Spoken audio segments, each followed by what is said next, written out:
नमस्कार, स्वागत है आपका खरा सौदा में। आपके साथ मैं हूं अभिषेक सतवर्तम और थोड़ी देर में मेरे सहयोगी भी मेरे साथ जुड़ जाएंगे। कल लगातार बिकवाली के बाद बाजार में खरीदारी लौटी। 4 सत्र की एक तरफा हमने गिरावट देखी और कल निफ्टी 90 अंक चढ़ के बंद हुआ और निफ्टी बैंक की बात करें तो करीब 700 अंकों के आसपास का उछाल रहा। आज के लिए अगर हम ग्लोबल संकेतों की बात करें, संकेत ठीक ठाक है। यूएस से गिफ्ट निफ्टी संकेत दे रहा है थोड़े से ऊपर खुलने की, लेकिन बाजार के लिए तनाव वही है। क्या इस स्तर को निफ्टी होल्ड कर पाएगा? क्या कल की जो तेजी है बाजार में वो आज भी टिकेगी? क्योंकि एक जो ट्रिगर है वो बाजार को लगातार बार बार परेशान कर रहा है और वो है एफआईज की बिकवाली का आंकड़ा। कल 8,000 करोड़ रुपए की कैश में बिकवाली का फिगर आया है। कितनी बड़ी चिंता है? एफआईज की बिकवाली कब थमेगी? बाजार में आपकी रणनीति अब क्या होनी चाहिए? ये तमाम सवाल आपके मन में उठ रहे होंगे और आज हम कोशिश करेंगे एक एक करके सारे सवालों का जवाब देने का। तो अगले 2.5 घंटे तक आप हमारे साथ जुड़े रहिए। बाजार की स्थिति चाहे जो भी हो, आपकी कमाई हम निश्चित तौर पर आज जरूर सुनिश्चित करवाएंगे अपने एक्सपर्ट्स के माध्यम से। और इंडेक्स में अगर ट्रेड के मौके बन रहे हो, अगर आपकी कमाई हो सकती हो, लॉन्ग करके शॉर्ट करके जैसे भी है, वो भी रणनीति आपके सामने रखेंगे। लेकिन 4 बड़े ट्रिगर जो आज बाजार को दिशा देंगे और आपको जरूर उन्हें समझना चाहिए, जानना चाहिए, उनको फोकस में रखना चाहिए। पहले वो आपकी स्क्रीन पर लेकर आते हैं। तो ये 4 खिड़कियां जिसमें बाजार का पूरा आपको माहौल दिख जाएगा कि आज होने क्या वाला है। डाउ जोन्स 221 अंक चढ़ा है और हमने देखा कि कल भी दूसरे सत्र में डाउ की तेजी जारी रही। अच्छी चीज ये है कि डाउ फ्यूचर्स फिलहाल 50 अंक ऊपर कारोबार कर रहा है, तो वहां से ऐसी कोई मेजर थकान के संकेत नहीं है। हाँ, टेक्नोलॉजी शेयर थोड़े से कमजोर है, उसके चलते हम देख रहे हैं कि नेस्डेक में भी कल नरमी रही, लेकिन नरमी वो ज्यादा नहीं रही, 0.25% से भी कम की रही। गिफ्ट निफ्टी 23,300 के आसपास है। थोड़ी सी बढ़त इस वक्त में गिफ्ट निफ्टी में देखने को मिल रही है। देखते हैं कि शांत शुरुआत के बाद बाजार की चाल क्या होती है। ब्रेंट क्रूड $80 के आसपास है। पिछले 2 दिन से ज्यादा उसमें कोई हरकत नहीं है, कोई बदलाव नहीं है। लेकिन ये अच्छी चीज ये है कि $80 के ऊपर उबाल बहुत ज्यादा क्रूड ने नहीं दिखाया है। लेकिन एफआईएस की कैश में जो 8वें दिन बिकवाली हुई है वो बाजार को जरूर परेशान कर रही है और हो सकता है कि ये आंकड़ा आज भी परेशान करे, क्योंकि लगातार हम उम्मीद कर रहे हैं कि अब थमे तब थमे। जो लॉन्ग होल्डिंग है वो 15% के भी नीचे चली गई है, तो ये चिंता में जरूर डाल रही है तमाम निवेशकों को, तमाम जो ट्रेडर्स हैं उनको। नतीजों पर फोकस बाजार का है। कल एचडीएफसी एएमसी के नतीजे आए थे आखिरी घंटे के दौरान। आज एचडीएफसी लाइफ के नतीजे आएंगे। HDFC life, CEAT, Oracle financial, Punjab and Sind bank, ये कुछ मिड कैप के नतीजे होंगे जिस पर बाजार फोकस करेगा। निफ्टी में अकेले एचडीएफसी लाइफ के नतीजों पर बाजार की नजर होगी। नतीजे अगर अच्छे शुरू हो गए आने और लगातार बार बार अगर नतीजा अच्छा है तो निश्चित तौर पर मूड थोड़ा बेहतर होगा एफआईएस का भी, और अल्टीमेटली बाजारों के मूड को भी अपलिफ्ट करने का वो काम करेंगे। इसके अलावा अल्ट्राटेक, जेके सीमेंट, अंबुजा सीमेंट पर जेम फाइनेंशियल की रिपोर्ट आई है और बाय की रेटिंग दी है। इन तमाम सीमेंट काउंटर्स को लेकर हाल फिलहाल थोड़ी सी हमने ऊपरी स्तरों से नरमी जरूर देखी है, लेकिन हो सकता है कि इस रिपोर्ट के दम पर आज चुनिंदा शेयरों में आपको खरीदारी देखने को मिले। तो कल के बढ़िया सत्र के बाद आज की तैयारी आपकी हम करवाएंगे और शुरुआत हम कर लेंगे कि आज के लिए जो ग्लोबल ट्रिगर हैं, जो ग्लोबल क्यूज हैं, वो क्या कहानी कह रहे हैं बाजार के लिए।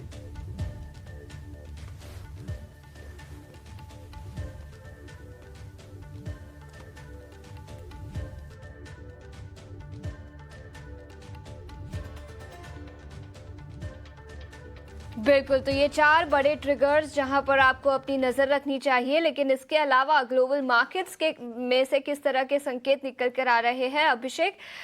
हमारे बाजारों की बात करें तो कल अच्छी खासी तेजी दिखी। आज 17 अंकों की तेजी के संकेत गिफ्ट निफ्टी से निकल कर आ रहे हैं, लेकिन ग्लोबल बाजारों से संकेत तो ठीक ठाक ही है। अशेषा, देखिए संकेत ठीक है, लेकिन इन संकेतों के मायने भारतीय बाजार के लिए क्या होंगे? ये मतलब राहत दे सकते हैं, ये सपोर्ट नहीं करेंगे। दिक्कत ये है डाउ में दूसरे सत्र में तेजी रही है, मतलब एक जो चिंता वहां से इमर्ज हो रही थी, कुछ कुछ चीजें मतलब ना आप हेडलाइन इंडेक्स को ना देखिए, बाकी चीज ज्यादा क्रूशियल हो गई। जैसे कि डॉलर इंडेक्स हमने देखा था कि 110 के आसपास का डॉलर इंडेक्स हो गया था, वहां से थोड़ी सी डॉलर इंडेक्स में नरमी आई है। बॉन्ड यील्ड 4.76% के ऊपर निकल गई थी, वो थोड़ी थोड़ी सी नरमी हुई है। कच्चे तेल की बात करें, $81 के ऊपर निकल गया था, वो थोड़ा सा नरम होकर $80 के आसपास है। ये चीजें बाजार के लिए थोड़े से ना सपोर्ट के तौर पर काम करेंगी। डाउ में दूसरे सत्र में तेजी रही है, कल उतार चढ़ाव हुआ था और 221 अंक के ऊपर डाउ जोन्स बंद हुआ। नेस्डेक में पांचवें सत्र में कमजोरी रही, 43 अंक गिर के बंद हुआ और डाउ के मूड को थोड़ा सा सुधारने का काम किया। जो पीपीआई यानी कि प्रोड्यूसर्स प्राइस इंडेक्स के जो आंकड़े आए थे, उन आंकड़ों ने अनुमान था कि 0.4% की बढ़त होगी पीपीआई में, लेकिन पीपीआई बढ़ी है 0.2%, तो ये राहत की चीज है। और इस राहत के बाद अब उम्मीद करेंगे कि जो कंज्यूमर प्राइस इंडेक्स है उसमें भी राहत मिल जाए। आज सीपीआई के महंगाई दर के आंकड़े आएंगे और मंथ ऑन मंथ बेसिस पर 3% की 0.3% की बढ़त इसमें संभव है। देखते हैं कि आंकड़े किस तरह से निकल के आते हैं।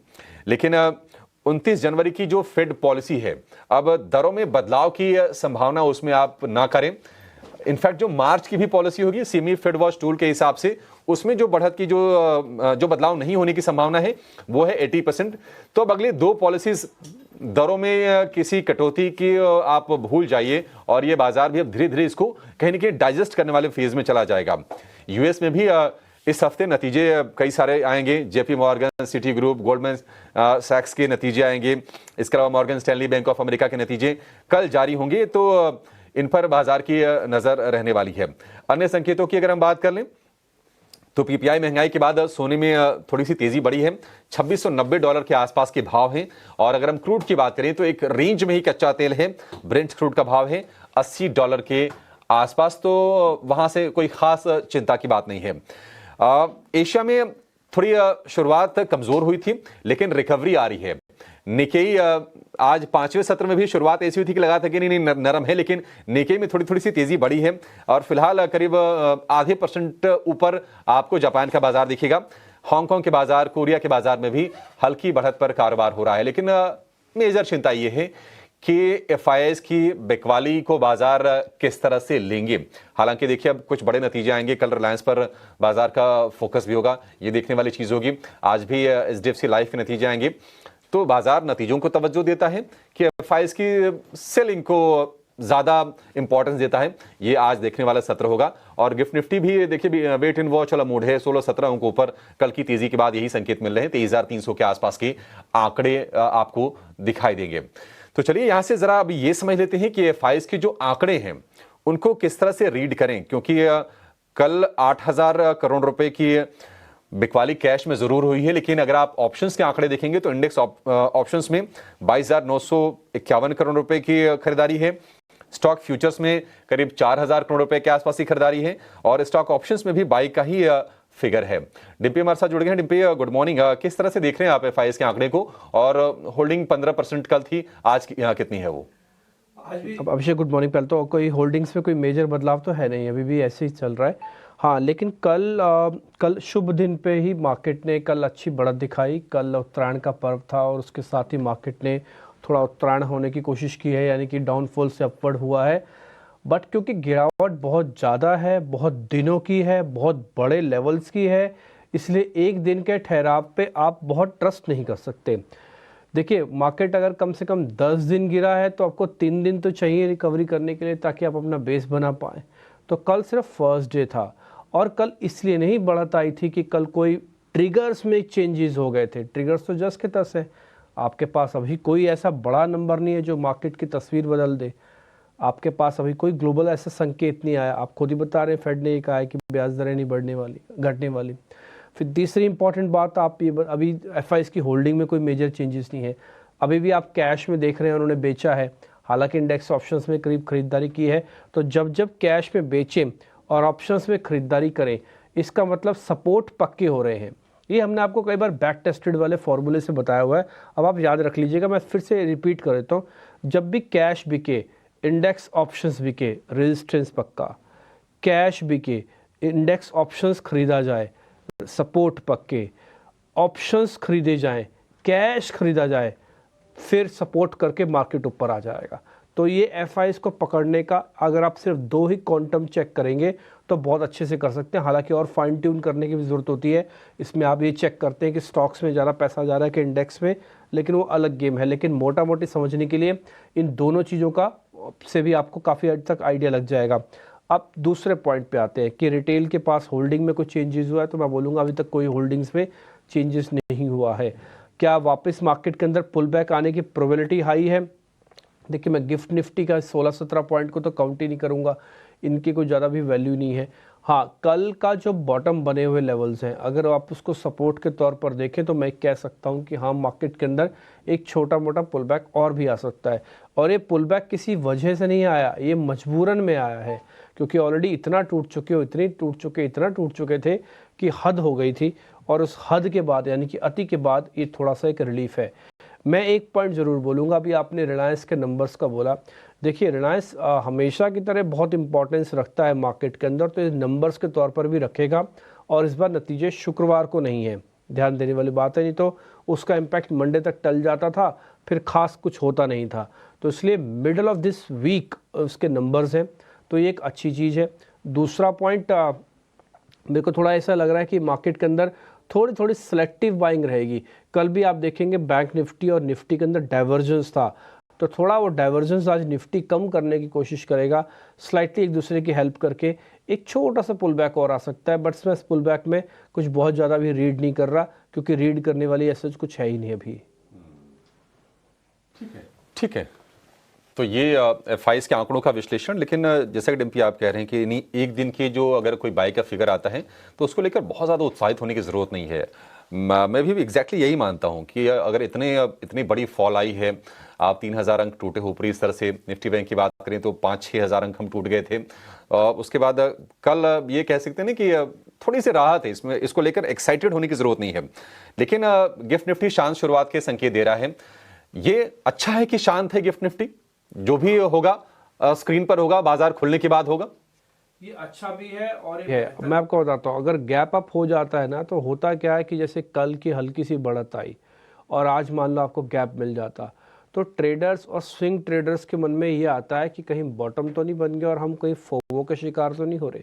तो होता क्या, फिर आप गलत डिसीजन लेना शुरू करते हो आप। ये देखिए, एथिकली तो मार्केट को 23,300 पे रुक जाना चाहिए था।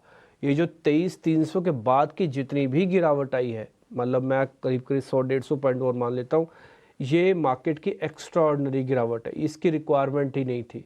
मैं आपको 1 मिनट के लिए चार्ट भी दिखाता हूँ, आपको मैं उसमें थोड़ा काफ़ी तक क्लियर भी कर दूंगा।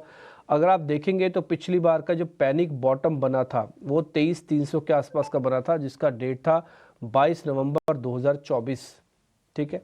और उसके पहले भी अगर आप चेक करेंगे तो नियर बाय बॉटम बना था यही 23,300 के आसपास, यानी कि मैं बॉटम सेम मैच कर देता हूँ। आप कहेंगे तो आपके लिए मैं ड्रॉ भी कर देता हूँ, ये है वो बॉटम्स, ठीक है। ये मैंने जिसको डॉटेड मार्क किया है। अब आप देखिए, जिस डॉटेड लाइन को मैंने मार्क किया उसके नीचे का ये जो फॉल है ये एक्स्ट्रा ऑर्डिनरी है, इसकी ज़रूरत नहीं थी। बाजार अपने panic bottom number 1, panic bottom number 2, panic bottom number 3 से भी रोक सकता था, बट नहीं रुका। फॉल सीवियर था, बचाने वाला कोई था नहीं, तो आप टूटते टूटते आए।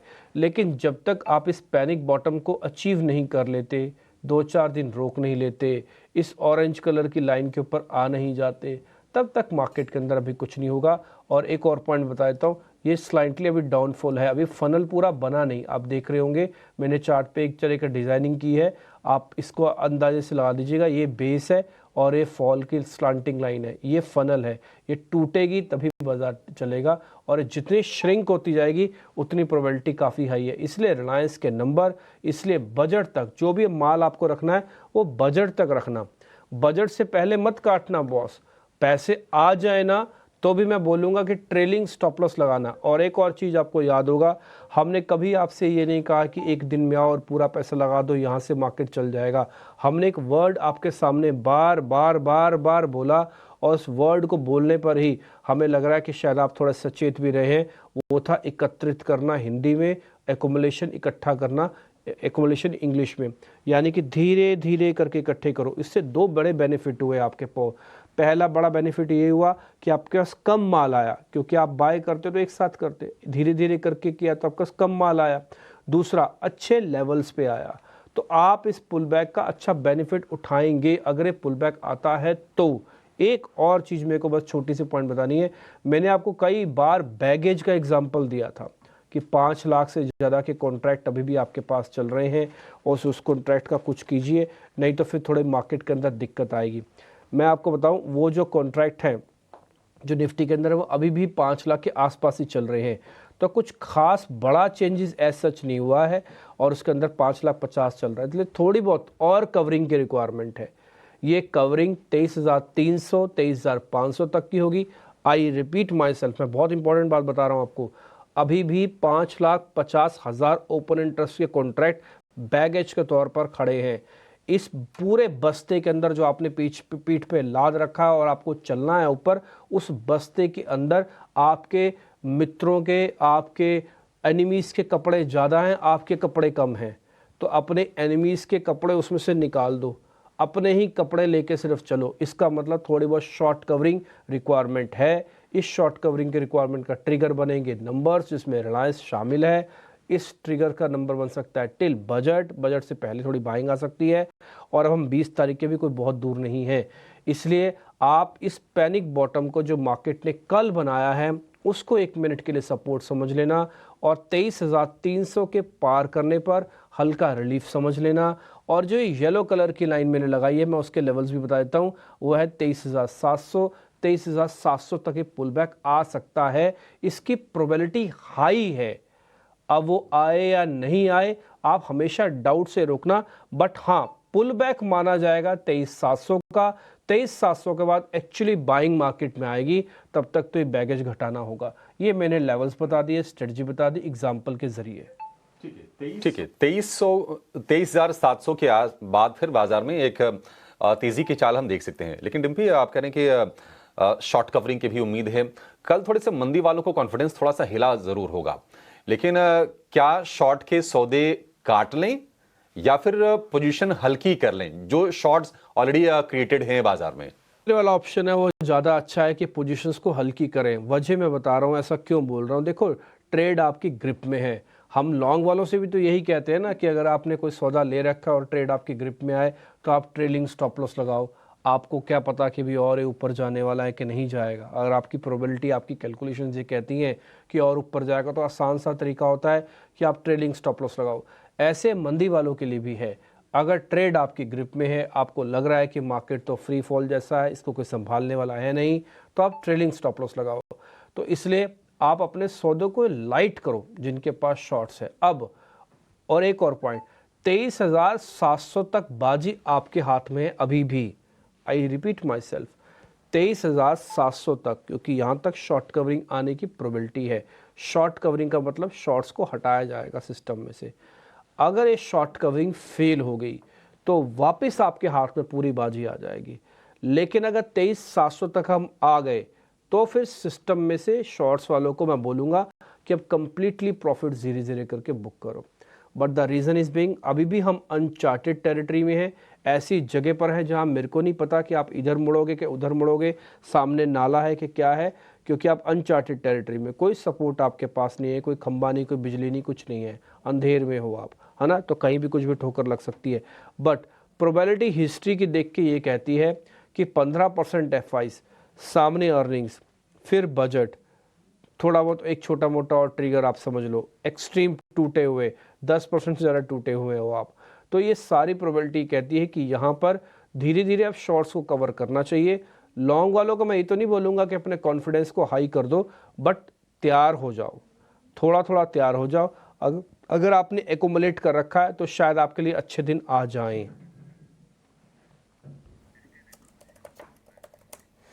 राइट, तो चलिए ये नज़रिया निफ्टी 50 पे। पर डिम्पी, कल एक ज़बरदस्त रैली जो है निफ्टी बैंक में भी देखने को मिली। कुछ एक खबरें भी ज़रूर थी पीएसयू बैंकों को लेकर, पर उसके अलावा जिस तरीके का मूव रहा उसको कैसे रीड करें, क्योंकि वहाँ पर भी एटलीस्ट हमने जो परसों के सत्र में जो एक हाई मारा था उसको हमने क्रॉस किया था। तो किस तरीके से देखें इस मूवमेंट को और क्या रणनीति होनी चाहिए यहाँ पे? देखिए शीर्षक कल, माफ़ कीजिए सृष्टि, जो कल मार्केट के अंदर पुल बैक आया, उस पुल बैक के अंदर को मैं देखिए बहुत ज़्यादा कुछ रीड उसमें भी नहीं कर पाऊंगा। द रीज़न इज़ बीइंग क्योंकि फॉल इतना सीवियर था बैंक निफ्टी का कि मैं आपको बता नहीं सकता। एक्चुअली मैं बोलूँ कि मार्केट का मूड कौन ख़राब कर रहा था, लेवल से कौन भयभीत कर रहा था, डरा रहा था, वो बैंक निफ्टी डरा रहा था। आप 1 मिनट के लिए चार्ट दिखाएंगे तो आपको पता लग जाएगा कि फॉल कितना सीवियर था और नॉन स्टॉप रहा। और ये आप ऐसे सोचिए कि आप अगर इस समय जो यूएस में आग लगी हुई है, लॉस एंजलिस और कैलिफोर्निया के एरियाज़ में, अगर आप उसकी स्टोरीज़ को रोज़ पढ़ते हैं, रोज़ बीबीसी की रिपोर्ट या कुछ और रिपोर्ट्स आप देखते हैं, तो वहाँ पे सब कुछ तय कर रही हैं वहाँ की हवाएं, कि हवा कैसे चल रही है। हवा बहुत ज़्यादा आएगी तो आग नहीं बुझाई जा सकेगी, और अगर हवा कम होगी तो थोड़ा बहुत आग बुझा दी जाएगी। ये जो फॉल है या ये जो यूफोरिया बनाए वही हवाएं हैं। आपकी मंदी की हवाएं इतनी ज़ोर से चली कि सब कुछ तहस नहस हो गया, किसी तरह का कोई लेवल की रिस्पेक्ट ही नहीं की गई, और मार्केट देखिए नॉन स्टॉप नीचे आया। आप इस कैंडल से अंदर लगा लीजिए, ठीक है। अब थोड़ा बहुत पुल बैक है, लेकिन इस पुल बैक का भी 1/3 भी नहीं है अभी। हम जैसे मैंने आपको शुरुआत में कहा, अगर आप 10 पॉइंट गिरे हैं तो कम से कम 3 पॉइंट की रिकवरी के बाद ही आपका बेस बनेगा। 1 पॉइंट की रिकवरी के बाद बेस नहीं बनेगा, तो इसके लिए थोड़ा बहुत और पुल बैक करना होगा। बैंक निफ्टी की भी ये भी प्रॉब्लम है कि इसके पास ओपन इंटरेस्ट बहुत ज़्यादा है, और ये ओपन इंटरेस्ट इसका भी बैगेज की तरह है जो इसको ऊपर नहीं चढ़ने दे रहा। ये ओपन इंटरेस्ट भरा हुआ है शॉर्ट से, थोड़ी बहुत शॉर्ट कवरिंग आपको भी करानी होगी। करीब 1.5 लाख का ओपन इंटरेस्ट के साथ हमने शुरू किया था इस मंथ के कॉन्ट्रैक्ट को। अभी भी 1,60,000 कॉन्ट्रैक्ट खड़े हुए हैं ओपन इंटरेस्ट में। इसका मतलब कम से कम नहीं तो 20 से 25,000 कॉन्ट्रैक्ट्स, यानी कि जो ऑर्डर हैं वो मेरे को हटाने होंगे मंदी के। कैसे हटेंगे? या तो आप कोई अच्छी न्यूज़ ले आओ, या तो आप थोड़ा बहुत हिम्मत दिखाओ अपने आप से, वैल्यूएशन के दम पर आ जाओ, या तो बजट आए, या तो कुछ आए, है ना। तो आप अभी अनचार्टेड टेरिटरी में हो। कोई टेक्निकली पुल बैक आ जाएगा वो नहीं आएगा, सहानुभूति का पुल बैक है जो कल आया।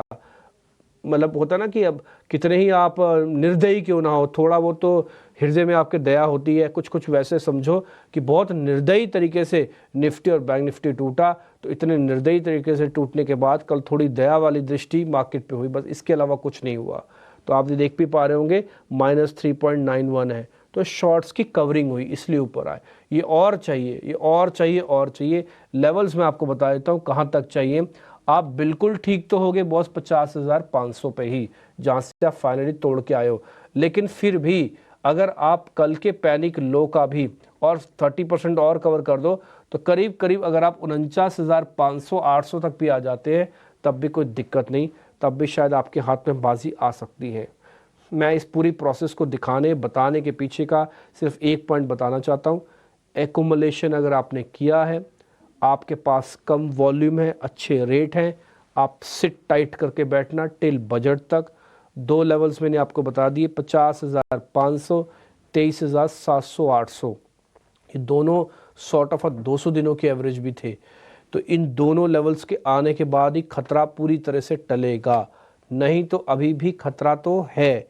बट फिर भी आप अपने आप को थोड़ा करके अपने मन को पक्का भी कीजिए, और शायद अच्छे दिन की उम्मीद भी कीजिए, आ भी सकते हैं। तो ये बैंक निफ्टी के भी लेवल्स मैंने आपको बता दिए, निफ्टी के भी लेवल्स बता दिए। बैन वाले शेयर्स आपकी स्क्रीन पर आ गए हैं। ऑप्शंस का डाटा, पुट कॉल का डाटा, ये इंडिकेट कर रहा है कि मार्केट के अंदर जो रिस्क रिवॉर्ड है वो सहानुभूति का रिस्क रिवॉर्ड थोड़ा ज़्यादा है, और पिटने वाला भी है, बट उतना थोड़ा अभी नहीं है। तो ये कुछ एक इंपॉर्टेंट चीज़ें हैं जो हमने मार्केट में आपके सामने रखी। मेहमान जुड़ रहे होंगे धीरे धीरे हमारे साथ, और मेहमानों को अपने साथ कनेक्ट करेंगे और सब कुछ हम आपके सामने पॉइंट रखेंगे। तो ये कुछ 3-4 पॉइंट्स थे। और एक काम करते हैं, क्योंकि रिलायंस के नंबर्स भी आने के, रिलायंस का हमारे पास एक प्रीव्यू है। हम प्रीव्यू ज़रा दर्शकों के सामने पहले ही रखना चाहते हैं। अगर प्रीव्यू है तो एक बार ज़रा प्रीव्यू पहले लेके आइए रिलायंस का, क्योंकि उसकी इंपॉर्टेंस बहुत ज़्यादा है। फिर प्रीव्यूज़ के साथ साथ ही हम ज़रा पता करेंगे कि इस समय क्या करना चाहिए। 1-2 चीज़ें और भी हैं, मैं आपको लगे हाथ वो चीज़ दिखा देता हूँ। हाँ, ज़्यादा उस पर डिस्क्रिप्शन नहीं करते जब तक, क्योंकि हम अपने मेहमानों को धीरे धीरे करके जोड़ रहे हैं। तो अभी उनका एक ऑडियो टेस्ट हो रहा है, वैसे ही जैसे ही कंप्लीट हो जाएगा तो फिर मैं उनको जोड़ दूंगा। मैं जो आपको दिखाना चाह रहा था एक्चुअली में वो दिखा रहा था बॉन्ड यील्ड्स का, है ना। तो मैं यूएस की बॉन्ड यील्ड्स 1 मिनट के लिए आपको दिखा देता हूँ। 10 साल की। 1 मिनट के लिए जरा मेरी स्क्रीन दिखाइएगा। हाँ, तो ये यूएस की बॉन्ड यील्ड्स का है, और मैंने आपको उस दिन भी ये चार्ट दिखा के बोला था कि अभी भी हम यहाँ तक पहुँच सकते हैं 5 तक। ठीक है, अभी हम बीच रास्ते में हैं, बीच रास्ते के में मुड़ने की प्रोबेबिलिटी कम होती है। अगर हो गई तो बहुत ही अच्छी बात है, लेकिन अभी भी खतरा पूरी तरह से टला नहीं है, ये आपको अपनी स्क्रीन पे दिख रहा होगा। ठीक है बॉस, एक छोटा सा पॉइंट मैं आपको और बता देता हूँ, और वो है डिक्सी। जस्ट मेरे को 1 मिनट का समय दीजिए, मैं आपको डिक्सी भी दिखाई देता हूँ, डॉलर इंडेक्स। और अगर आप डॉलर इंडेक्स भी देखेंगे, डिक्सी भी, ये मैंने डॉलर इंडेक्स आपके सामने ड्रॉ किया, एक बार जरा दिखाइएगा। डॉलर इंडेक्स के अंदर भी हम ऑलमोस्ट 109 110 पे पहुंचे हुए हैं। इसका प्रीवियस हाई लगा हुआ है 112 113 का, तो खतरा भी पूरी तरह से टला नहीं है। ये 2 पॉइंट्स भी मेरे को आपको बताने थे, ये आपके सामने मैंने 2 पॉइंट रख दिए। रचित खंडेलवाल इस बीच मेरे साथ जुड़ गए हैं, उनसे ज़रा करते हैं बातचीत। रचित भाई नमस्ते, बहुत शुक्रिया, थैंक यू वेरी मच समय देने के लिए। आप ज़रा बताइए कि कल के पुल बैक को आप कैसे फील करते हैं, और दूसरा आज क्या होगा? सर नमस्कार, सभी दर्शकों को नमस्कार, and as always thank you for having me here. देखिए, कल के पुल बैक को अगर आप स्टडी करने की कोशिश करें और एफआईआईएस और डीआईएस का फिगर देखें, तो एफआईआईएस की सेलिंग को मैचअप करते हुए डीआईएस की बाइंग थी। कहीं ना कहीं आप इसको ऐसे समझें कि शायद हमारे जो फैमिली ऑफिसेज हैं, जो रिटेल ट्रेडर्स हैं, एचएनआईज हैं, उन्होंने कुछ अपना जो सेलिंग कर रहे थे वो कहीं ना कहीं रोका है, और उसको मार्केट ने थोड़ा सा सपोर्ट दिया है। कुछ एक आप एचएनआई और रिटेल फेवरेट स्टॉक्स में आपको मूवमेंट भी देखने को मिला था। अब मैं बैक स्टेज आपको सुन रहा था, और आपकी इस बात से मैं बिल्कुल अग्री करूंगा कि कल के मूवमेंट को आप ओवर रीड ना करें, क्योंकि देखिए जिस तरीके से अभी हम नीचे जा रहे हैं, करेक्शन आ रहा है, एफआई सेलिंग कर रहे हैं, ये ट्रेंड रिवर्सल इतना जल्दी नहीं होने वाला है। जब हम बुल रन में भी थे और प्रॉफिट टेकिंग आती थी, तब भी हम बहुत कंफर्टेबली बैठते थे। तो ये आप सिचुएशन बिल्कुल सही बोल रहे हैं कि इतनी जल्दी चेंज होने वाली नहीं है। इसके लिए आपको एक एक्सट्रीम वॉलेटिलिटी और एफआईआईएस का कहीं ना कहीं सेलिंग का रुकना, ये सब कुछ एक फैक्टर्स होंगे, उसके बाद ही हम एक ट्रेंड रिवर्सल देख सकते हैं। इसको ओवररीड ना करें, हमारा कोई ट्रेंड चेंज नहीं हुआ है, और 22,800 का एक बहुत स्ट्रॉन्ग सपोर्ट है। अगर उसको ब्रीच करते हैं तो और प्रॉब्लम है। Till that time we are maintaining, we are breathing.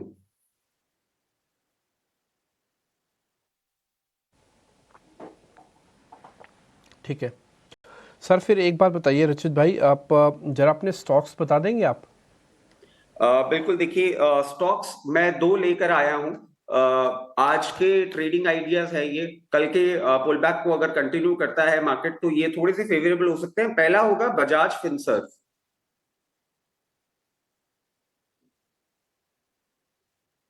Bajaj Finserv को आप देखें, करंट लेवल्स जो दिखा रहा है, अट्रैक्टिव लग रहा है। इसमें आप स्टॉप लॉस रखेंगे 1661 रुपए का, 1661।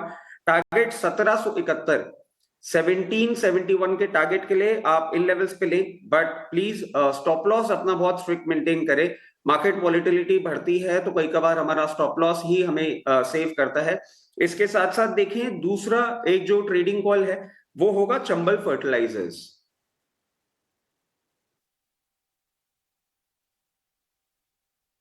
तो बताइए फिर। चंबल फर्टिलाइजर पे नजर डालते हैं तो 475 जो करंट लेवल्स है, अट्रैक्टिव है। ट्रेडिंग टारगेट इसमें 489 का आप लेके चल सकते हैं। स्टॉप लॉस होगा 461, 461 रुपए का। तो ये ट्रेडिंग बेट्स है, और समझते हैं अगर आज मार्केट थोड़ा नॉर्मल ट्रेड करता है तो इसमें टारगेट हिट हो सकते हैं। रचित भाई, एक चीज़ मैं आपको जब सुन रहा था तो मेरे को भी थोड़ा फील हुआ, आप पढ़ाते भी हैं क्या? आप टीचर भी हैं, मतलब कोचिंग वगैरह इस तरह के कुछ देते हैं? सर विजिटिंग फैकल्टी हूँ कुछ एक कॉलेजेस में, और स्टॉक मार्केट के कुछ लेक्चर्स और वेबिनार्स भी करता रहता हूँ। तो आई एम सॉरी अगर आपको कुछ गलत लगा उसमें, बट हाँ, वो मैं करता रहता हूँ। लगा, मैं एक पॉइंट बताता हूँ। नहीं, गलत नहीं लगा, बहुत अच्छा लगा। ऐसे मेरे को कैसे पता लग गया? मैं अंतर्यामी थोड़ी ना हूँ। क्योंकि आप जब बोल रहे थे ना, असल में क्या होता है, जब भी कोई टीचर होता है ना, तो उसके पढ़ाने का एक तरीका होता है। वो क्या करता है, सब्जेक्ट को बोलता है, 2 मिनट के रोक लेता है ताकि बच्चे कॉपी में लिख लें। तो जैसे भी आप बता रहे थे ना, मेरा सेकंड कॉल है चंबल फर्टिलाइज़र, तो आपने क्या किया, 10 सेकंड का पॉज ले लिया, उसके बाद फिर चंबल फर्टिलाइजर के लेवल बताना शुरू किए। ये टिपिकली एक टीचर का काम होता है कि भाई पहले सब्जेक्ट को नोट करो, फिर मैं डिस्क्रिप्शन देता हूँ उसकी क्या है। तो जैसे आपने दोनों शेयर्स रखे ना हमारे सामने, मैं उसी से समझ गया। मैं कहा 100% सर कहीं ना कहीं पढ़ाते ज़रूर होंगे ताकि बच्चों को अच्छे से नोटिस हो पाए, सारी चीज़ें क्रिस्टल क्लियर रहे। ऐसा लगा मेरे को देख के, क्योंकि थोड़ा बहुत मैं भी पढ़ाता हूँ तो मेरे को थोड़ा आइडिया रहता है कि हाँ एक टीचर कैसे पढ़ाता ही होगा। ठीक है सर, अच्छा लगा आपने आज हमको दोनों शेयर्स दिए, बजाज फिनसर्व और साथ ही चंबल फर्टिलाइजर। राहुल घोष भी हमारे साथ जुड़े हैं। राहुल घोष सर तो खैर काफ़ी इंटेलिजेंट भी हैं और उनकी अच्छी पकड़ भी है मार्केट्स के अंदर, और जिस चीज़ के लिए जाने जाते हैं मैं हमेशा से बोलता हूँ वो काफ़ी ब्लंट है। वो तेज़ी है तो फिर है, मंदी है तो है, चाहे उनके सामने आप कितने तर्क दे दीजिए, उनकी इंटेलिजेंस कहती है मंदी तो फिर वो मंदी ही बोलेंगे। राहुल सर नमस्ते। इनफैक्ट मेरे साथ तो राहुल दो हैं आज, बहुत बहुत शुक्रिया, थैंक यू वेरी मच दोनों का ही। राहुल घोष, पहले मैं आपके पास आ रहा हूँ, आप जरा बताइए आपके आज के स्टॉक्स कौन से हैं। नमस्ते और गुड मॉर्निंग। तो लास्ट वीक जब मैं शो में था, मैं बताया था कि 23,500 के नीचे शॉर्ट था और 24,000 के ऊपर दो क्लोजेस होने थे लॉन्ग के लिए। 24,000 के ऊपर तो क्लोजेस हुए नहीं, 23,500 के नीचे स्ट्रेट आपको एक 400 450 पॉइंट मिला। ट्रेंड अभी भी डाउन साइड की तरफ है जब तक 24,000 के ऊपर, आई रिपीट, दो क्लोजेस नहीं आ जाते हैं। तो हर रैली पे हमें शॉर्ट करना चाहिए जब तक ये पड़ाव क्रॉस नहीं हो जाता। ये ब्रॉडर मार्केट की तरफ, ये ब्रॉडर मार्केट का बात है। और स्पेसिफिक स्टॉक्स पे आते हैं तो एक शॉर्ट और एक लॉन्ग है। पहले लॉन्ग की बात करते हैं। आरईसी कल 6% ऊपर क्लोज हुआ और बहुत ही स्ट्रॉन्ग कैंडल के लिए क्लोज हुआ है। नाउ आरईसी बाय कर सकते हैं, टारगेट होगा 488 का और स्टॉप लॉस होगा 470 का। दूसरा है शॉर्ट परसिस्टेंट, एकदम डाउन ट्रेंड में है, लोअर हाइज लोअर होज कॉन्स्टेंटली बनाया जा रहा है, तो परसिस्टेंट शॉर्ट कर सकते हैं विद अ टारगेट ऑफ 5700 और इसका स्टॉप लॉस होगा 5950। सो परसिस्टेंट पे शॉर्ट और आरईसी में लॉन्ग साइड में।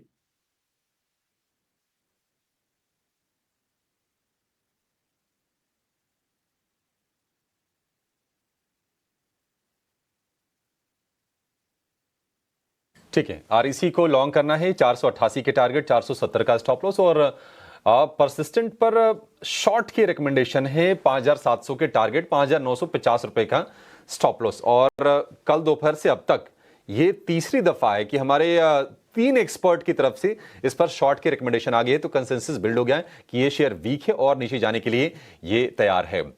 राहुल शाह के पास चलेंगे। राहुल जी, बहुत शुक्रिया आपका समय देने के लिए, स्वागत है आपका IIT न्यूज़ स्वदेश पर। आप बताइए आपकी रिकमेंडेशन आज के लिए कौन सी है, कहां पर आप बुलिश हैं या बेरिश हैं? हाय, नमस्कार और गुड मॉर्निंग। आई थिंक जिस तरह से मार्केट का सेटअप है, हमने देखा है कि लगातार गिरावट की दौर जारी रहा है लास्ट 10 से 11 सेशन के अंदर। कल के सेशन के अंदर मेरे ख्याल से थोड़ा फ्लैटिश जरूर रहा मार्केट्स, लेकिन काफ़ी सिलेक्टिव स्टॉक्स के अंदर हमने रिन्यूड इंटरेस्ट बाइंग जरूर देखने को मिला है। तो मेरे ख्याल से 2-3 सेक्टर है, और जिस तरह से मैं लगातार कहता रहा हूँ कि ये साल रहेगा स्टॉक स्पेसिफिक का रेदर देन इंडेक्स है, ये बात करें तो मेरे ख्याल से प्रेफरेंस नंबर 1 ऑब्वियसली रहेगा आपका फाइनेंशियल्स के, और फाइनेंशियल्स में एनबीएफसी स्पेस में मेरे ख्याल से बजाज फाइनेंस। तो मेरे ख्याल से quarterly update, strong quarterly update दिया हुआ था उन्होंने ये क्वार्टर के अंदर। 19 टाइम अर्निंग पे मेरे ख्याल से 30% ग्रोथ, 3.5 टाइम बुक वैल्यू पे ट्रेड करता हुआ, और मेरे ख्याल से ये जिस मार्केट्स में ट्रेड करता हुआ, जिसे हम देख रहे हैं 2-3 चीज जो ये साल के अंदर और ये फर्स्ट हाफ में ही देखने को मिलेगी। एक ऑब्वियसली एक रेट साइकिल, जो आरबीआई का रेट साइकिल है, मेरे ख्याल से हिंट जरूर आ गया है कि जिस तरह से मैक्रो इकोनॉमिक इंडिकेटर स्ट्रॉन्ग आते हुए देखने को मिला है, तो मुझे लग रहा है कि जिस तरह सेटअप है, मेरे ख्याल से रेट कट एमिनेंट है और आएगा ही थोड़े टाइम के अंदर। तो मेरे ख्याल से सबसे ज्यादा डायरेक्ट बेनिफिशियरी रहता है एनबीएफसी को, तो वो भी एक बॉटम लाइन में तुरंत ऐड हो जाएगा। और मेरे ख्याल से रिटेल कंज्यूमर लेंडिंग अभी भी स्ट्रॉन्ग रहा है इन terms of the festive season के अंदर। तो मेरे ख्याल से कल के सेशन में अच्छे खासे ऊपर भी था और कंटिन्यू भी रह सकता है। मुझे लगता है 20% का यहाँ से इजी मिल सकता है। तो ये सेक्टर के अंदर मेरे ख्याल से ये टॉपिक रहेगा आज के लिए। फाइनेंस यहाँ पर रखते हैं नज़र, एनबीएफसीज पर नज़र है और साथ ही यहाँ पर बजाज फाइनेंस पे खास तौर से नजर रखिए। देखिए बजाज फिनसर्व पे भी हमारे एक एक्सपर्ट की कॉल आई और राहुल शाह का मानना है कि बजाज फाइनेंस भी इन स्तरों पे देखना चाहिए। पर राहुल शाह जी, आपसे एक बार ये समझना चाहेंगे कि इस कंस्ट्रक्ट में आईटी, जैसा कि अब हमारे टेक्निकल एक्सपर्ट्स भी बता रहे हैं कि यहाँ पर वीकनेस हावी हो सकती है। कल हमने देखा कि HCL टेक के जो नतीजे आए वहाँ से निराशा जो हाथ लगी, आई थिंक मोतीलाल ओसवाल का भी एक डाउनग्रेड रहा। उसके बाद हमने देखा कि काफ़ी भारी गिरावट रही। क्या HCL टेक को एक शुरुआती कड़ी के तौर पे देखे और क्या आईटी अब एक वीक लिंक बनता हुआ दिख सकता है बाजारों में? जो अभी तक एक्साइटमेंट था, या फिर ये कहें वो थोड़ा सा फिजल आउट हो रहा है, या पॉजिटिव्स फैक्टर्ड इन है? तो मेरे ख्याल से IT as a sector was one of the best performing sector हम देखें तो लास्ट 6 मंथ्स के अंदर, और मेरे ख्याल से इसमें अच्छे खासे फ्लोज भी एफआईएस पर्सपेक्टिव को अपने पॉजिटिव साइड पे देखे हुए थे। तो मेरे ख्याल से obviously 2-3 factors supporting to the IT companies. एक तो ऑब्वियसली आपका डॉलर स्ट्रांग होते हुए देखा है। सेकेंडली आई थिंक जहां से भी spending on most of the US company spending on tech which is renewed, which was visible, which was lacklustre साल भर पहले, तो मेरे को वो देखने को मिल रहा है। और थर्डली आई थिंक जिस तरह से हम देखें जॉब मार्केट्स के अंदर वेरिएबल पे outs which is the concern for most of the IT companies के अंदर, वो भी देखने को मिल रहा है कि ग्रोथ कंसिस्टेंट रह सकते हैं और it's a good opportunity for most of the IT companies. लेकिन मार्केट क्या देखता है? नंबर 1 मार्केट देखता है कि जहां पे भी कमेंट्री और ये म्यूटेड ग्रोथ की बात होती है तो लगातार मेरे ख्याल से मार्केट पी देता है ग्रोथ को। ग्रोथ नहीं है तो मेरे ख्याल से सेल ऑफ जरूर देखने को मिला। यही हाल हुआ है HCL टेक के अंदर। पर मेरे ख्याल से अभी भी जिस तरह से काफी लार्ज आईटी कंपनीज है, मिड कैप कंपनीज के अंदर तो हमने देखा ही है कि mid cap IT companies have outperformed the large caps in last 6 months to 1 year. तो मेरे ख्याल से लार्ज प्रेफर्ड बैट मेरे ख्याल से post numbers TCS remains the top bet हमारे पोर्टफोलियो के अंदर। Second I think followed by Infosys, मेरे ख्याल से हमको अच्छा लग रहा है। तो ये दो प्रेफर्ड बैट रहेगी इन द आईटी पैक के अंदर। और 2 दिन पहले जो LT-Mindtree का नंबर्स आए थे, काफी अच्छे स्ट्रॉन्ग स्ट्रक्चरल ग्रोथ के पास का कमेंट्री भी देखने को मिला है। तो मेरे ख्याल से वो एक हमारा प्रेफर्ड पिक रहेगा एंटायर आईटी बास्केट में। ये राहुल जी की कुछ और आईटी को लेकर अपनी रीडिंग्स हैं और वो बता भी रहे हैं कि LT-Mindtree, इसके अलावा उनको इन्फोसिस वगैरह भी अभी ठीक लग रहा है। और जो मेहमानों ने और ट्रेडिंग कॉल्स दी हैं आपको, वो भी आप देख पा रहे हैं। रचित ने आपको दिया है एक तो बजाज फिनसर्व, दूसरा चंबल फर्टिलाइजर्स। राहुल घोष ने दिया आपको REC, वो भी बाय का ही है, ध्यान रखें। और इसके अलावा उनकी तरफ से एक अभी भी शॉर्ट कॉल है, वो है परसिस्टेंट का, और 5700 तक के टारगेट है, यानी कि यहाँ से करीब 180 रुपये नीचे का टारगेट है, ये ट्रेड है। और राहुल शाह ने ऑलरेडी आपको आईटी का अपना एक व्यू पॉइंट दे दिया, जिसमें LT-Mindtree, इन्फोसिस जैसे शेयर्स उनको थोड़ा ठीक लग रहे हैं। राहुल घोष, एक छोटी सी रिक्वेस्ट है, आप हमारी बात मानेंगे? छोटी सी है बस, ज़्यादा बड़ी रिक्वेस्ट नहीं है सर, ज़्यादा कुछ नहीं है वो। बिल्कुल बताइए ना। अच्छा ठीक है, बस सर रिक्वेस्ट ये है कि आप आज थोड़ा 5-10 मिनट लेट हो गए और हम नहीं चाहते कि आपके ज्ञान के भंडार को हम थोड़ा छोटा कर दें। तो आज हमारे साथ आप थोड़ी देर ज़्यादा देर रहिएगा, क्योंकि मार्केट बहुत ही नाजुक कड़ी पे है इस समय खड़ा है, तो इसलिए आपसे बहुत सारे शेयर्स पता करने हैं। तो रिक्वेस्ट है, मैं और देखिए ऑन एयर ही पूछ रहा हूँ, मैं फ़ोन करके पूछता, मैसेज डाल के पूछता, ऐसे अच्छा लगता। तो मेरे को लगा कि ठीक है, राहुल भाई तो हमारे घर जैसे ही हैं, तो उनसे हम सीधा ऑन एयर ही पूछ लेते हैं। तो आज अपना हम समय थोड़ा समय ज़्यादा दीजिएगा, ताकि हम आपसे इस नाजुक मोड़ में पूरा फ़ायदा आपसे हम ले पाएँ। राहुल भाई ठीक है ना? ओके, लॉक कर दे सर। बिल्कुल सर, ठीक है sir, done. Thank you very much, thank you very much. आज आपने हमारे लिए थोड़ा सा एक्स्ट्रा समय निकाला, क्योंकि आपकी बहुत ज़रूरत है हमें इस समय मार्केट के ऐसे मोड़ पे हम खड़े हैं। खैर, मैं अपने दोनों सहयोगियों को फटाफट से जोड़ लेता हूं, ताकि खबरों वाले शेयर और ब्रोकिंग हाउसेस की रिपोर्ट्स दोनों ही आपके सामने रखी जाए। गौरव आपको बताएंगे stocks in news. Good morning Gaurav. और साथ ही वरुण दुबे हमारे साथ हैं, वो आपको बताएंगे रिपोर्ट्स। तो वरुण, आपको भी गुड मॉर्निंग। पहले गौरव आपसे शुरू करें, बताइए सर। जी हाँ, तो अगर हम बात करें आज के स्टॉक्स इन न्यूज़ की, तो सबसे पहले शुरुआत करते हैं IRFC के साथ, कि यहाँ पे कंपनी जो है वो L1 बिडर के रूप में हमें देखने को मिल रहा है। एक जो वैल्यू है वो 3167 करोड़ की होने वाली है इस टोटल बिड की, और इसका जो बिड है वो कहीं पे कोल ब्लॉक के लिए है झारखंड में, और इसी के चलते हुए IRFC पे फोकस बना रहेगा। इसके अलावा बात करते हैं हीरो मोटर्स की। यहाँ पे जो नया शेयर है, उन्होंने यहाँ पे एक नया प्रोडक्ट उन्होंने लॉन्च किया है, डेस्टिनी 125 करके जो सेगमेंट है उसको उन्होंने लॉन्च किया, और इसकी जो प्राइस है वो 85,000 से चालू होने वाली है। तो एक इम्पैक्ट जो है अच्छा देखने को मिल सकता है प्री और स्टार्टिंग के सेगमेंट में ही, और इसी के चलते हीरो मोटरकॉर्प पे भी नजर बनी रहेगी। इसके अलावा बात करते हैं अदानी ग्रीन की, कल भी हमने देखा था इस स्टॉक में तेजी देखने को मिली थी और आज के दिन में भी एक अच्छी खबर हमारे पास आ रही है। कहीं पे कंपनी ने 57.2 मेगावाट का एक जो प्रोजेक्ट है वो कमीशन किया है गुजरात में, और इसके चलते इस कंपनी पे भी फोकस बना रहेगा। सिप्ला की अगर बात करें तो यहाँ पे भी एक पॉजिटिव इम्पैक्ट हमें थोड़ा सा देखने को मिल सकता है, क्योंकि जो टैक्स के लिए उनका डिमांड आया था जो कि पहले 774 करोड़ का था, वो भी कम होकर 559 करोड़ का होने वाला है।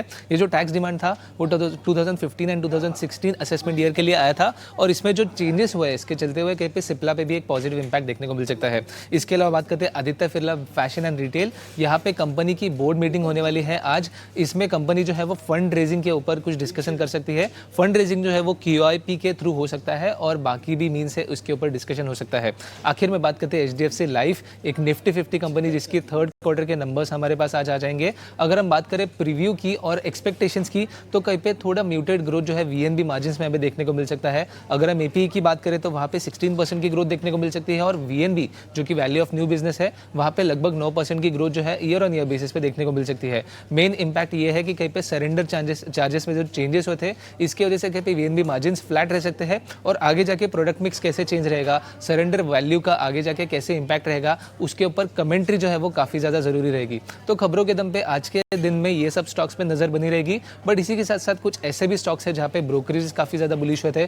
कल हमने देखा था BSE पे एक बुलिश नोट आया था, आज भी BSE पे लगातार दूसरे दिन एक बुलिश नोट आते हुए हमें देखने को मिल रहा है।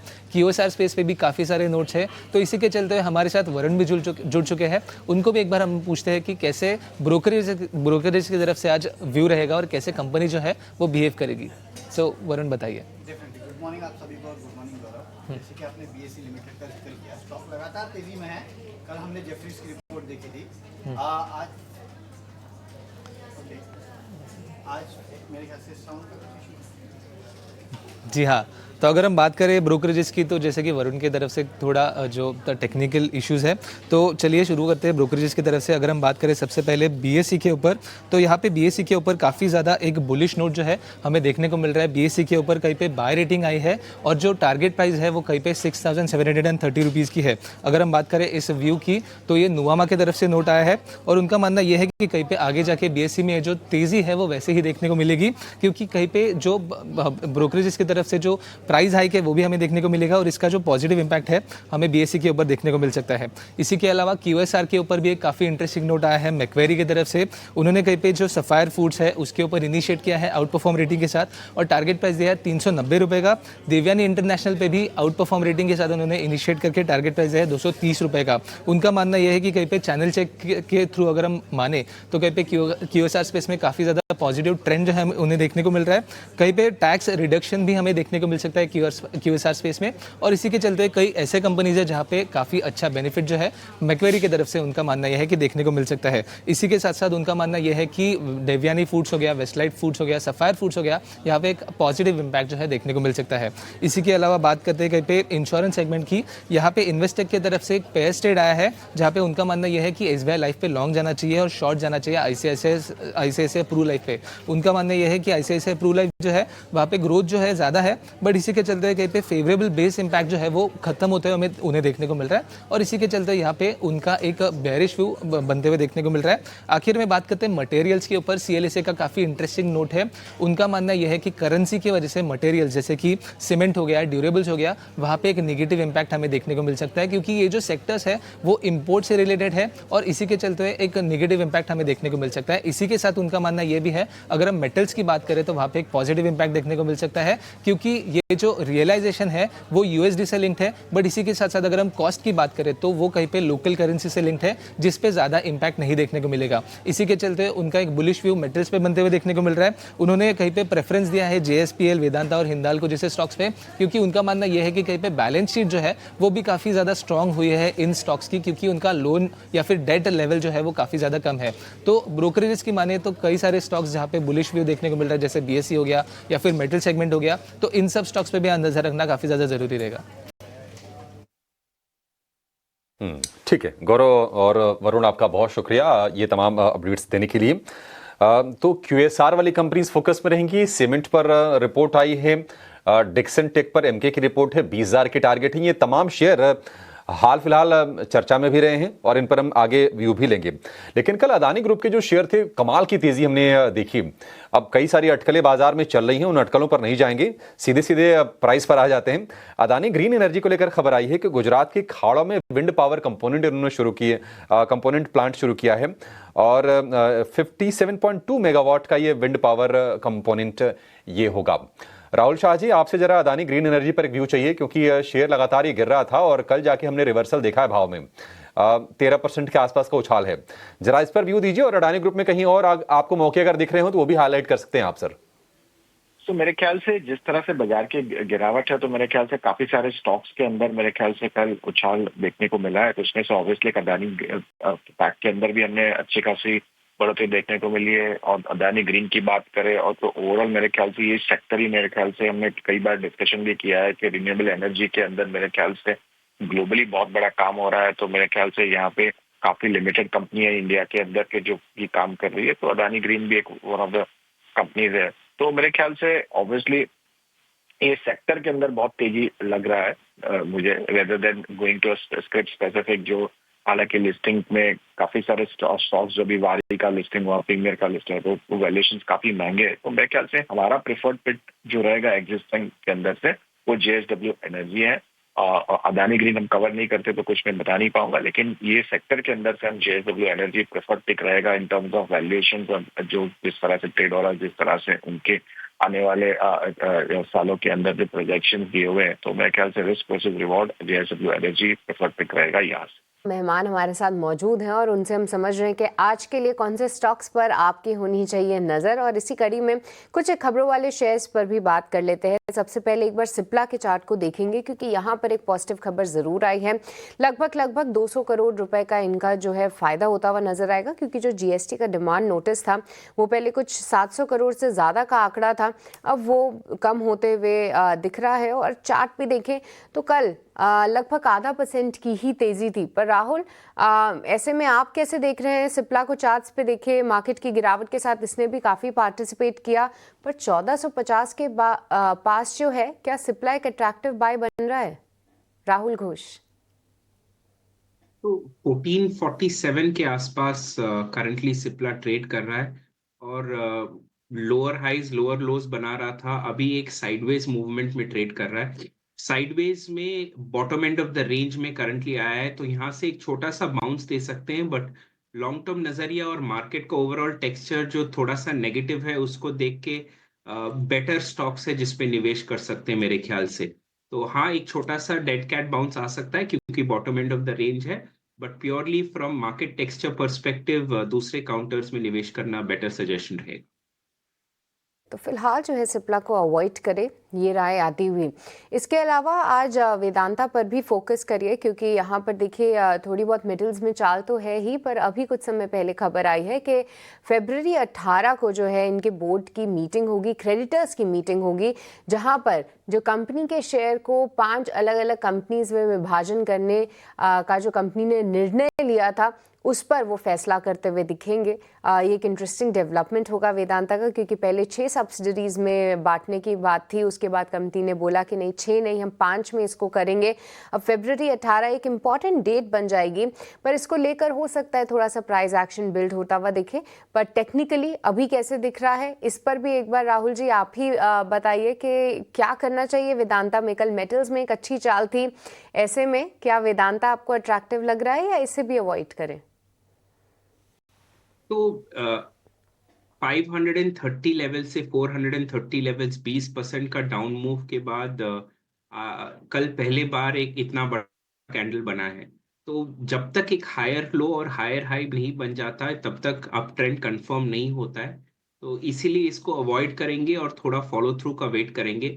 मेरे ख्याल से वेदांता में अगर लॉन्ग जाना चाहिए तो 465 के ऊपर ही लॉन्ग जाना चाहिए। करंट मार्केट प्राइस 430 के आसपास है, तो 465 के ऊपर लॉन्ग जाना चाहिए, तब तक वेट एंड वॉच करना चाहिए। 465 निकल जाए, उसके बाद वेदांता में आप जो है एक बाय बनाएं। उसके पहले जो है थोड़ा सा वेट एंड वॉच ही करें। वेदांता 465 यानी मौजूदा स्तरों से भी 35 रुपए तक का वेट करें, उसके बाद एक अच्छी चाल आते हुए दिख सकती है। इसके अलावा आज अदानी विल्मर पर भी फोकस रहेगा क्योंकि यहाँ पे फुटसी में एक रीजेक हो सकता है। यहाँ पे आज ही कंपनी के वेट में और साथ ही इनफ्लोज आते हुए दिख सकते हैं क्योंकि ओएफएस के बाद जो है इस रीजेक के चलते नोवामा का ये ज़रूर मानना है कि यहाँ पर जो है वॉल्यूम्स जो है आती हुई दिख सकती है। हालांकि प्राइस एक्शन बहुत ज़्यादा इंटरेस्टिंग नहीं रहेगा पर इसको लेकर फोकस ज़रूर रहेगा। और कल हम देख भी रहे थे कि अदानी ग्रुप ऑफ काउंटर्स अच्छा प्रदर्शन कर रहे थे पर अदानी विल्मर ने बहुत पार्टिसिपेट नहीं किया। रचित, एक बार आपकी तरफ से चार्ट चेक अदानी विल्मर पे कैसे दिख रहा है आपको ये टेक्निकल फ्रंट पे? अदानी विल्मर जिस तरीके से करेक्ट किया है, अगर आप देखें लास्ट वीक ही करीबन 350 रुपए के लेवल पे चल रहा था, वहां से करेक्ट किया है। कल एक सपोर्ट जरूर खोजने की कोशिश की गई है एट अराउंड 260 लेवल्स। तो इसमें आप ये देखें कि आप अगर एक सिर्फ ट्रेडिंग बेट लेना चाहते हैं तो ले सकते हैं एट अराउंड 248 के स्ट्रिक्ट स्टॉप लॉस के साथ, अगर आप इसमें ट्रेडिंग बेट लें। क्योंकि इसमें आप एक और चीज देखें, जो चार्टिकल पैटर्न है वो दिखा रहा है कि यहाँ से अगर रिवर्सल आता है तो आपको अच्छे लेवल्स देखने को मिल सकते हैं। और अगर आप इमीडिएट टारगेट की बात करें तो 298 एंड 308, ये दो टारगेट्स के लिए आप इसमें एक ट्रेडिंग बेट ले सकते हैं। ठीक है। मैं अपने दोनों मेहमान यानी कि दोनों राहुल से रिक्वेस्ट करूंगा कि आप फटाफट से बताते जाइएगा। मैं आपसे थोड़ा एक rapid fire round sort of start करना चाहता हूं ताकि हम ज़्यादा से ज़्यादा शेयर्स ले पाएँ। राहुल शाह आपसे भी है रिक्वेस्ट और राहुल घोष आपसे भी। स्टार्टिंग करते हैं बीएससी से। राहुल घोष, पहले आपसे होगा सवाल। बीएससी ने खुद एक्सेप्ट किया है कि रेगुलेशंस की वजह से थोड़ा बहुत वॉल्यूम घटा है मार्केट के अंदर, बट आने वाले दिनों में यही रेगुलेशंस एक बेहतर मार्केट की तरफ इंडिकेट करती हैं। अच्छा मौका है, बीएससी को प्लस कर ले। यस, बीएससी में आई बिलीव अच्छा मौका है। कल का कैंडल भी एनगल्फिंग था, स्टॉक तो एक पॉजिटिव ट्रेजेक्टरी में आया ही है। 5450 पे क्लोज हुआ है। 5490 1% से भी नीचे, अगर 5490 के ऊपर जाता है लॉन्ग कीजिएगा 5400 का स्टॉप लॉस रख के। ठीक है। राहुल शाह, आपसे भी एक सवाल होगा। जोमेटो और स्विगी में से किसमें अभी पोजीशंस बनाई जाएं? अगर मैं एकदम से क्यूएसआर के अंदर आना चाहता हूं, जोमेटो या स्विगी में से कोई एक? मेरे ख्याल से जोमेटो ही बेटर रहेगा, जिस तरह से वैल्यूएशन वाइज और जिस तरह से ग्रोथ इंजन जो जोमेटो ने ये बताया है, तो मेरे ख्याल से Zomato makes a preferred bet. यहाँ से भी हालांकि ये पूरा sector as a whole in terms of जिस करके हमने कई बार डिस्कशन किया है कि प्लेटफॉर्म स्टॉक्स जो जिस तरह से प्रोवाइड करते हैं कंज्यूमर को, तो उसमें जोमेटो प्रेफर्ड पिक रहेगा। यहाँ से भी हमको लगता है 30% की रिटर्न्स इजीली मिल सकते हैं इन्वेस्टर्स को। राहुल घोष, पीएनबी हाउसिंग या एलआईसी हाउसिंग बजट से ठीक पहले इन दोनों हाउसिंग कंपनी में से किसके चार्ट ज़्यादा अच्छे हैं? पीएनबी हाउसिंग या LIC housing?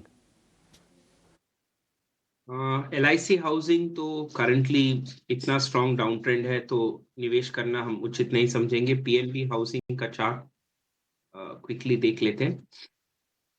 Comparatively PNB housing का चार्ट थोड़ा बेटर लग रहा है, बट यहाँ पे भी मैं कंडीशनल बाय सजेस्ट करूंगा, simply because lower highs lower lows का जो ट्रेजेक्टरी है वो अभी तक चल रहा है, डाउनवर्ड ट्रेंडिंग चैनल में ही है। तो कंडीशनल बाय होगा जहां पे 840 का करंट मार्केट प्राइस है, 905 के ऊपर ही बाय किया जा सकता है। तो कंपैरेटिवली बाय का रेंज पीएनबी हाउसिंग में है, वो भी थोड़े टाइम बाद। एलआईसी हाउसिंग अभी निवेश नहीं करेंगे।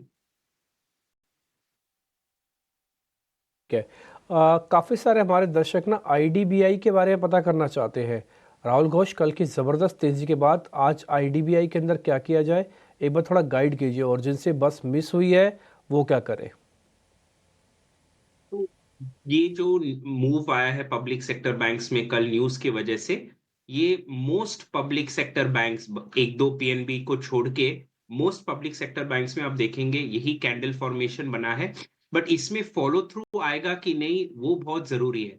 एक दिन न्यूज आ गया, इतना बड़ा कैंडल आया है, स्पेशली आईडीबीआई में अगर बात करेंगे तो 80 के ऊपर एक लॉन्ग वेंचर कर सकते हैं। 78 का प्राइस है, 80 के ऊपर लॉन्ग वेंचर कर सकते हैं। स्टॉप लॉस बहुत ही छोटा है 78.5 पे। तो थोड़ा सा wait and watch, but yes IDBI पे एक लॉन्ग पॉसिबल है शॉर्ट टर्म में। ठीक है। एक काम और करते हैं, ये अडानी विल्मर पे भी राहुल शाह, एक बार आपका टेक चाहिए। अडानी विल्मर बहुत हो गया, अडानी बाहर गए, ब्लॉक्स लग गए, अब तो भाव ठीक है ना, कंपनी तो बंद नहीं होने जा रही है ना, कंपनी तो रहेगी। अडानी विल्मर में से अडानी हटा देंगे तो विल्मर में के साथ कोई और जुड़ जाएगा। अब तो अच्छा कैंडिडेट है ये तो एक्विजिशन भी हो सकती है। सो आई थिंक अच्छा कैंडिडेट तो पहले भी था, ऐसा नहीं है कि अडानी का नाम निकल जाएगा तो विल्मर का कोई भी, बट मेरे ख्याल से ये सेक्टर एज अ होल हम देख रहे हैं कि पूरा कंज्यूमर पैक के अंदर हमने जो हो रहा है तो डी रेटिंग हो रही है। तो सभी स्टॉक्स आप देखें कि लार्ज कैप स्टॉक्स के जैसे भी डिस्कशन करें कि हिंदुस्तान लीवर की बात करें, डाबर की बात करें, मैरिको की बात करें, नेस्ले की बात करें, तो पूरा सेक्टर भी मंदा में है। तो मेरे ख्याल से जब तक ये क्वार्टरली नंबर्स नहीं आएंगे और नंबर्स में मैनेजमेंट का कमेंट्री क्या रहेगा, फॉरवर्ड लुकिंग है क्या है, उसके बाद ही पूरे सेक्टर के अंदर मेरे ख्याल से रीरेटिंग होगा। तो similarly I think Adani Wilmer ये सेल ऑफ के बाद वैल्यूएशन से थोड़ा ठीक होता हुआ दिखने को लग रहा है, but I think most important ये क्वार्टरली नतीजे के लिए वेट करना रहेगा, उसमें क्या रहता है, आउटलुक है, कंज्यूमर डिमांड वापस विजिबल है कि नहीं, और तो वो इम्पोर्टेंट रहेगा। उसके बाद ही मेरे ख्याल से ये ऐसे सेक्टर में तेजी की जा सकती है। ठीक है, डन। हालांकि किरण जानी भी इस बीच हमारे साथ जुड़ गए हैं। किरण भाई, अभी मैं आपके पास आ रहा हूँ और अभी आपसे ट्रेड लेंगे, लेकिन इस बीच राहुल घोष को हम थोड़ा सा और उनसे इंटेलिजेंस उनकी ले लेते हैं। आज हमने रिक्वेस्ट करके रोका भी है उनको। कल जैसे आप बता रहे हैं कि सारे सरकारी बैंक चले, मैं उसमें से एक सरकारी बैंक और पता कर लेता हूँ राहुल भाई आपसे, वो है जरा IOB, Indian overseas bank. IOB जरा ये दिखाइएगा स्क्रीन पर। इसमें प्रोबेबिलिटी कितनी हाई है कि ये कंटिन्यू होगा? ऑल्दो आप ये कह चुके हैं कि न्यूज़ बेस्ड है, बट फिर भी प्रोबेबिलिटी कितनी हाई है? स्ट्रक्चर डिम्पी जी बिल्कुल सिमिलर है, अभी जो आईडीबीआई हम डिस्कस किया और आईओबी का भी। आईओबी में अगर आप डेली चार्ट को देखेंगे तो एक कन्वेंशनल टेक्निकल एनालिसिस पैटर्न जो कप एंड हैंडल होता है उसका ब्रेकआउट 54.5 के ऊपर आ सकता है। तो जैसे आईओबी में सॉरी आईडीबीआई में मैंने एक थोड़ा सा कंडीशनल बाय दिया था, यहाँ पे भी 54.5 के ऊपर बाय कर सकते हैं, 53.5 का स्टॉप लॉस रखे। स्ट्रक्चर चार्ट में दोनों का बहुत ही सिमिलर है। ठीक है, डन। एक शेयर मैं आपसे और पता कर लेता हूं सर, जरा वो भी आप देख के बताइएगा। ये एशियन पेंट प्लस कर लेना चाहिए, टिल बजट तक रखे Rahul Ghosh? Asian paint unfortunately नहीं, 3400 से लेके 2200 इरोजन ऑफ वेल्थ बहुत ही हाई है इस काउंटर पे, और ये एक फॉलिंग नाइफ है जो ट्रेडिशनली कहा जाता है कि इसको पिकअप नहीं करना चाहिए जब तक रिवर्सल आ जाए। मेरे ख्याल से जब तक 2370 2400 के ऊपर नहीं आता है, even small science of reversal नहीं दिख रहा है अभी, तो प्योरली वेट एंड वॉच करना चाहिए, इस पे निवेश नहीं करना चाहिए। ठीक है। किरण जानी भी इस बीच हमारे साथ जुड़ गए हैं। किरण भाई, पहले तो बहुत शुक्रिया, थैंक यू वेरी मच समय देने के लिए, और थोड़ी सी माफ़ी आपसे, आपको थोड़ा मैंने वेट करवाया क्योंकि राहुल घोष से हम बैक टू बैक काफ़ी क्वेश्चंस ले रहे थे। किरण जी, आप बताइए आपके आज के ट्रेड कौन से हैं? Very good morning everyone. So overall जिस तरह से कल हमने देखा है कि मार्केट में जो रिकवरी आई है, इस रिकवरी के अंदर कहीं ना कहीं लार्ज कैप स्टॉक्स काफी फेवरेबल लग रहे हैं। तो एक बैंकिंग का स्टॉक है एक्सिस बैंक। एक्सिस बैंक आप डेली चार्ट देखोगे तो वहां पे एक पियर्सिंग लाइन कैंडलस्टिक पैटर्न बनी है जो काफी बुलिश रिवर्सल माना जाता है। साथ ही साथ आप लोअर टाइम फ्रेम के ऊपर देखोगे तो डेली चार्ट के ऊपर भी देखोगे तो वहां पे 3 बार पॉजिटिव डाइवर्जेंस भी हमें देखने को मिल रहा है। तो 1050 के आसपास एक्सिस बैंक का क्लोजिंग था, हमें लॉन्ग करना चाहिए। बाय ऑन डिप का भी यहाँ पे सलाह रहेगा। 1 से 2 दिन में आप 1100 तक की एक शार्प रिकवरी डेफिनेटली मेरे हिसाब से एक्सिस बैंक में देख सकते हैं। तो 1034 के स्टॉप लॉस के साथ एक्सिस बैंक हमें यहाँ पे लॉन्ग करना चाहिए कोई भी डिप में या करंट मार्केट प्राइस से। दूसरा जो हमारा ट्रेड है वो आइशर मोटर है। आइशर मोटर में भी अगर हम देखेंगे तो जिस प्रकार से ओवरऑल एक ब्रेकआउट हमने देखा था 5000 के लेवल के ऊपर, जैसे ही 5000 का लेवल क्रॉस किया स्टॉक्स ने ऊपर में 53-5400 तक के लेवल्स भी टच किए थे। अब बिकॉज मार्केट में एक सेल ऑफ चल रहा था, स्टॉक ने अपने वापस 5000 के लेवल को रीटेस्ट किया है, साथ ही साथ स्टॉक ने 20 दिन की मूविंग एवरेज को रीटेस्ट किया है। तो जिस तरह से overall chart pattern Eicher motor की भी दिख रही है, मेरे हिसाब से लॉन्ग करके जाना चाहिए। कोई भी डिप आता है 5010 से लेके 5020 के बीच में आप लॉन्ग कीजिए। ओवरऑल 5100 तक के टारगेट्स हमें देखने को मिल सकते हैं 1 से 2 दिन में, और जो स्टॉप लॉस हमें मेंटेन करना है वो 5000 के नीचे 4990 का स्टॉप लॉस मेंटेन करना है। तो कहीं ना कहीं एक्सिस बैंक और आइशर मोटर हमारे लिए प्रेफर्ड पिक रहेंगे। और आयशा मोटर्स यहाँ पर जो है नज़र रखनी है। कुछ एक ऑटो काउंटर्स जो हैं थोड़ा सा मोमेंटम ज़रूर दिखा रहे हैं, उन पर भी नज़र रखते हैं, क्योंकि कल हमने देखा था कि टाटा मोटर्स में एक अच्छा मूव आया था। हालांकि मारुति सुजुकी भी ऑटो एक्सपो के पहले जो है काफ़ी अपने आप को होल्ड करने की कोशिश कर रहा है। पर राहुल घोष जी, आपसे सवाल ऑटो पे ही है। देखिए अब अगले हफ्ते जो है ऑटो एक्सपो आने वाला है और यहाँ पर कुछ एक बड़े लॉन्चेस में से मारुति सुजुकी अपनी ई विटारा लेते हुए आएगा। ईवी स्पेस में उनका फोरे होगा। आपसे एक बार समझना चाहेंगे कि आप कैसे देख रहे हैं मारुति सुजुकी का ईवी स्पेस में उतरना, कितना बड़ा मूव हो सकता है ये, और क्या इन स्तरों पे मारुति सुजुकी आपको अट्रैक्टिव लग रहा है? मारुति सुजुकी का जो चार्ट है वो इस तरह के बाजार में डेफिनेटली अट्रैक्टिव लग रहा है। आप मंथली चार्ट में देखेंगे तो 10,950 11,000 ऑड लेवल से बाउंस हो रहा है एक बहुत ही बेहतरीन जोन से। तो पोटेंशियल तो है स्टॉक में 12,300 which is almost 600 more points, 550 और पॉइंट्स ऊपर जाने के लिए। लॉन्ग टर्म के लिए भी लॉन्ग टर्म चार्ट्स इसके बेहतरीन लग रहे हैं, तो होल्ड कर सकते हैं एंड लॉन्ग टर्म के लिए भी निवेश कर सकते हैं। फिलहाल मारुति सुजुकी को आप होल्ड कर सकते हैं और लॉन्ग टर्म के लिए भी निवेश ज़रूर कर सकते हैं। पर इसी के साथ राहुल शाह और राहुल घोष, आप दोनों का ही बहुत बहुत शुक्रिया करेंगे, आज आपने समय निकाला और साथ ही हमें तमाम स्टॉक्स और सेक्टर्स पर क्या करना चाहिए ये रणनीति भी बताई। अब 9 बज चुके हैं, कुछ ही देर में ये भी समझेंगे कि आज के नवरत्न स्टॉक्स की लिस्ट कौन सी है। अशेषा हमारे साथ जुड़ी हुई हैं, पर अशेषा के पास जल्द ही जाएंगे। पर उससे पहले आपके सामने रखते हैं आज की बजट एक्सक्लूसिव खबर, क्योंकि बजट में रिन्यूएबल सेक्टर के लिए मेगा बैटरी स्टोरेज प्लान का ऐलान हो सकता है। आइए इस खबर पर और जानकारी समझते हैं कि क्या है ये पूरी चर्चा और साथ ही क्या कुछ ऐलान संभव है बैटरी स्टोरेज सेक्टर को लेकर। प्रकाश प्रियदर्शी जुड़ चुके हैं हमारे साथ, उनसे समझेंगे। प्रकाश, बताइए। देखिए, आगामी बजट में सरकार बैटरी स्टोरेज को बढ़ावा देने के मकसद से अहम घोषणाएं कर सकती है। सूत्र हमें बता रहे हैं कि ministry of new and renewable energy ने इससे संबंधित प्रस्ताव भेजा है, जिसमें बैटरी स्टोरेज को बढ़ावा देने, इससे संबंधित फाइनेंशियल इंसेंटिव्स की घोषणा करने से संबंधित सिफारिश की गई है। दरअसल प्रस्ताव के हिसाब से सरकार इस बात के ऐलान कर सकती है कि बैटरी स्टोरेज डेवलप करने पर, सेटअप करने पर फाइनेंशियल इंसेंटिव्स दिए जा सकते हैं। Ministry of new and renewable energy ये चाहती है कि जो रिन्यूएबल एनर्जी डेवलपर्स हैं वो अपने प्रोजेक्ट्स में कुछ परसेंटेज तक बैटरी स्टोरेज कैपेसिटी भी डेवलप करें। इसकी शुरुआत कुछ परसेंटेज से की जाएगी और फिर धीरे धीरे इसमें बढ़ोतरी की जाएगी, लेकिन इसकी वजह से डेवलपर्स के ऊपर अतिरिक्त फाइनेंशियल बर्डन आ सकता है और इसके लिए फाइनेंशियल इंसेंटिव्स की मांग की जा रही है। इसके अलावा अगर इसको अप्रूव किया जाता है तो जाहिर तौर पे जो आरी डेवलपर्स होंगे उन्हें अपने जहां भी वो प्रोजेक्ट्स डेवलप करेंगे उन्हें आवश्यक रूप से बैटरी स्टोरेज कैपेसिटी भी डेवलप करना होगा। इसके अलावा सूत्र इस बात की भी जानकारी दे रहे हैं कि रिन्यूएबल एनर्जी जोन का भी ऐलान किया जा सकता है बजट में, जिसमें तमाम तरह के जो आरी प्रोजेक्ट्स हैं, चाहे वो सोलर हो, विंड हो, ग्रीन हाइड्रोजन, ग्रीन अमोनिया, वो एक जोन के अंदर ही डेवलप किए जाएंगे। इससे कई तरह के जो लॉजिस्टिक कॉस्ट हैं वो बचाने में मदद मिलेगी और कैपेसिटी एडिशन में भी तेजी आएगी। लिहाजा ministry of new and renewable energy का ये मानना है कि अब वो समय नहीं है कि dedicated solar project, solar park या विंड पार्क डेवलप किया जाए, बल्कि एक कॉम्प्रिहेंसिव एनर्जी जोन डेवलप किया जाए जिसमें वैरायटी ऑफ जो प्रोजेक्ट्स हैं या फिर रिन्यूएबल एनर्जी के फॉर्म्स हैं वो डेवलप किए जाएंगे और उसी आधार पे स्टेट्स गवर्नमेंट जो है उसमें बिड करेंगी। इसके लिए फाइनेंशियल इंसेंटिव्स की भी मांग की गई है। ये तमाम प्रस्ताव वित्त मंत्रालय को भेजे गए हैं और इस बात की उम्मीद है कि सरकार इसकी घोषणा आगामी बजट में कर सकती है। बहुत शुक्रिया प्रकाश, ये पूरी खबर हमारे लिए लाने के लिए। तो बैटरी स्टोरेज डेवलपमेंट पर नज़र रखिए, क्योंकि जितने भी रिन्यूएबल प्रोजेक्ट्स हैं वहाँ पर एक ऐसा नियम ज़रूर आ सकता है कि इनको बैटरी स्टोरेज कैपेसिटी जो है बनानी है। इसके लिए इंसेंटिव्स पर भी विचार कर सकती है सरकार।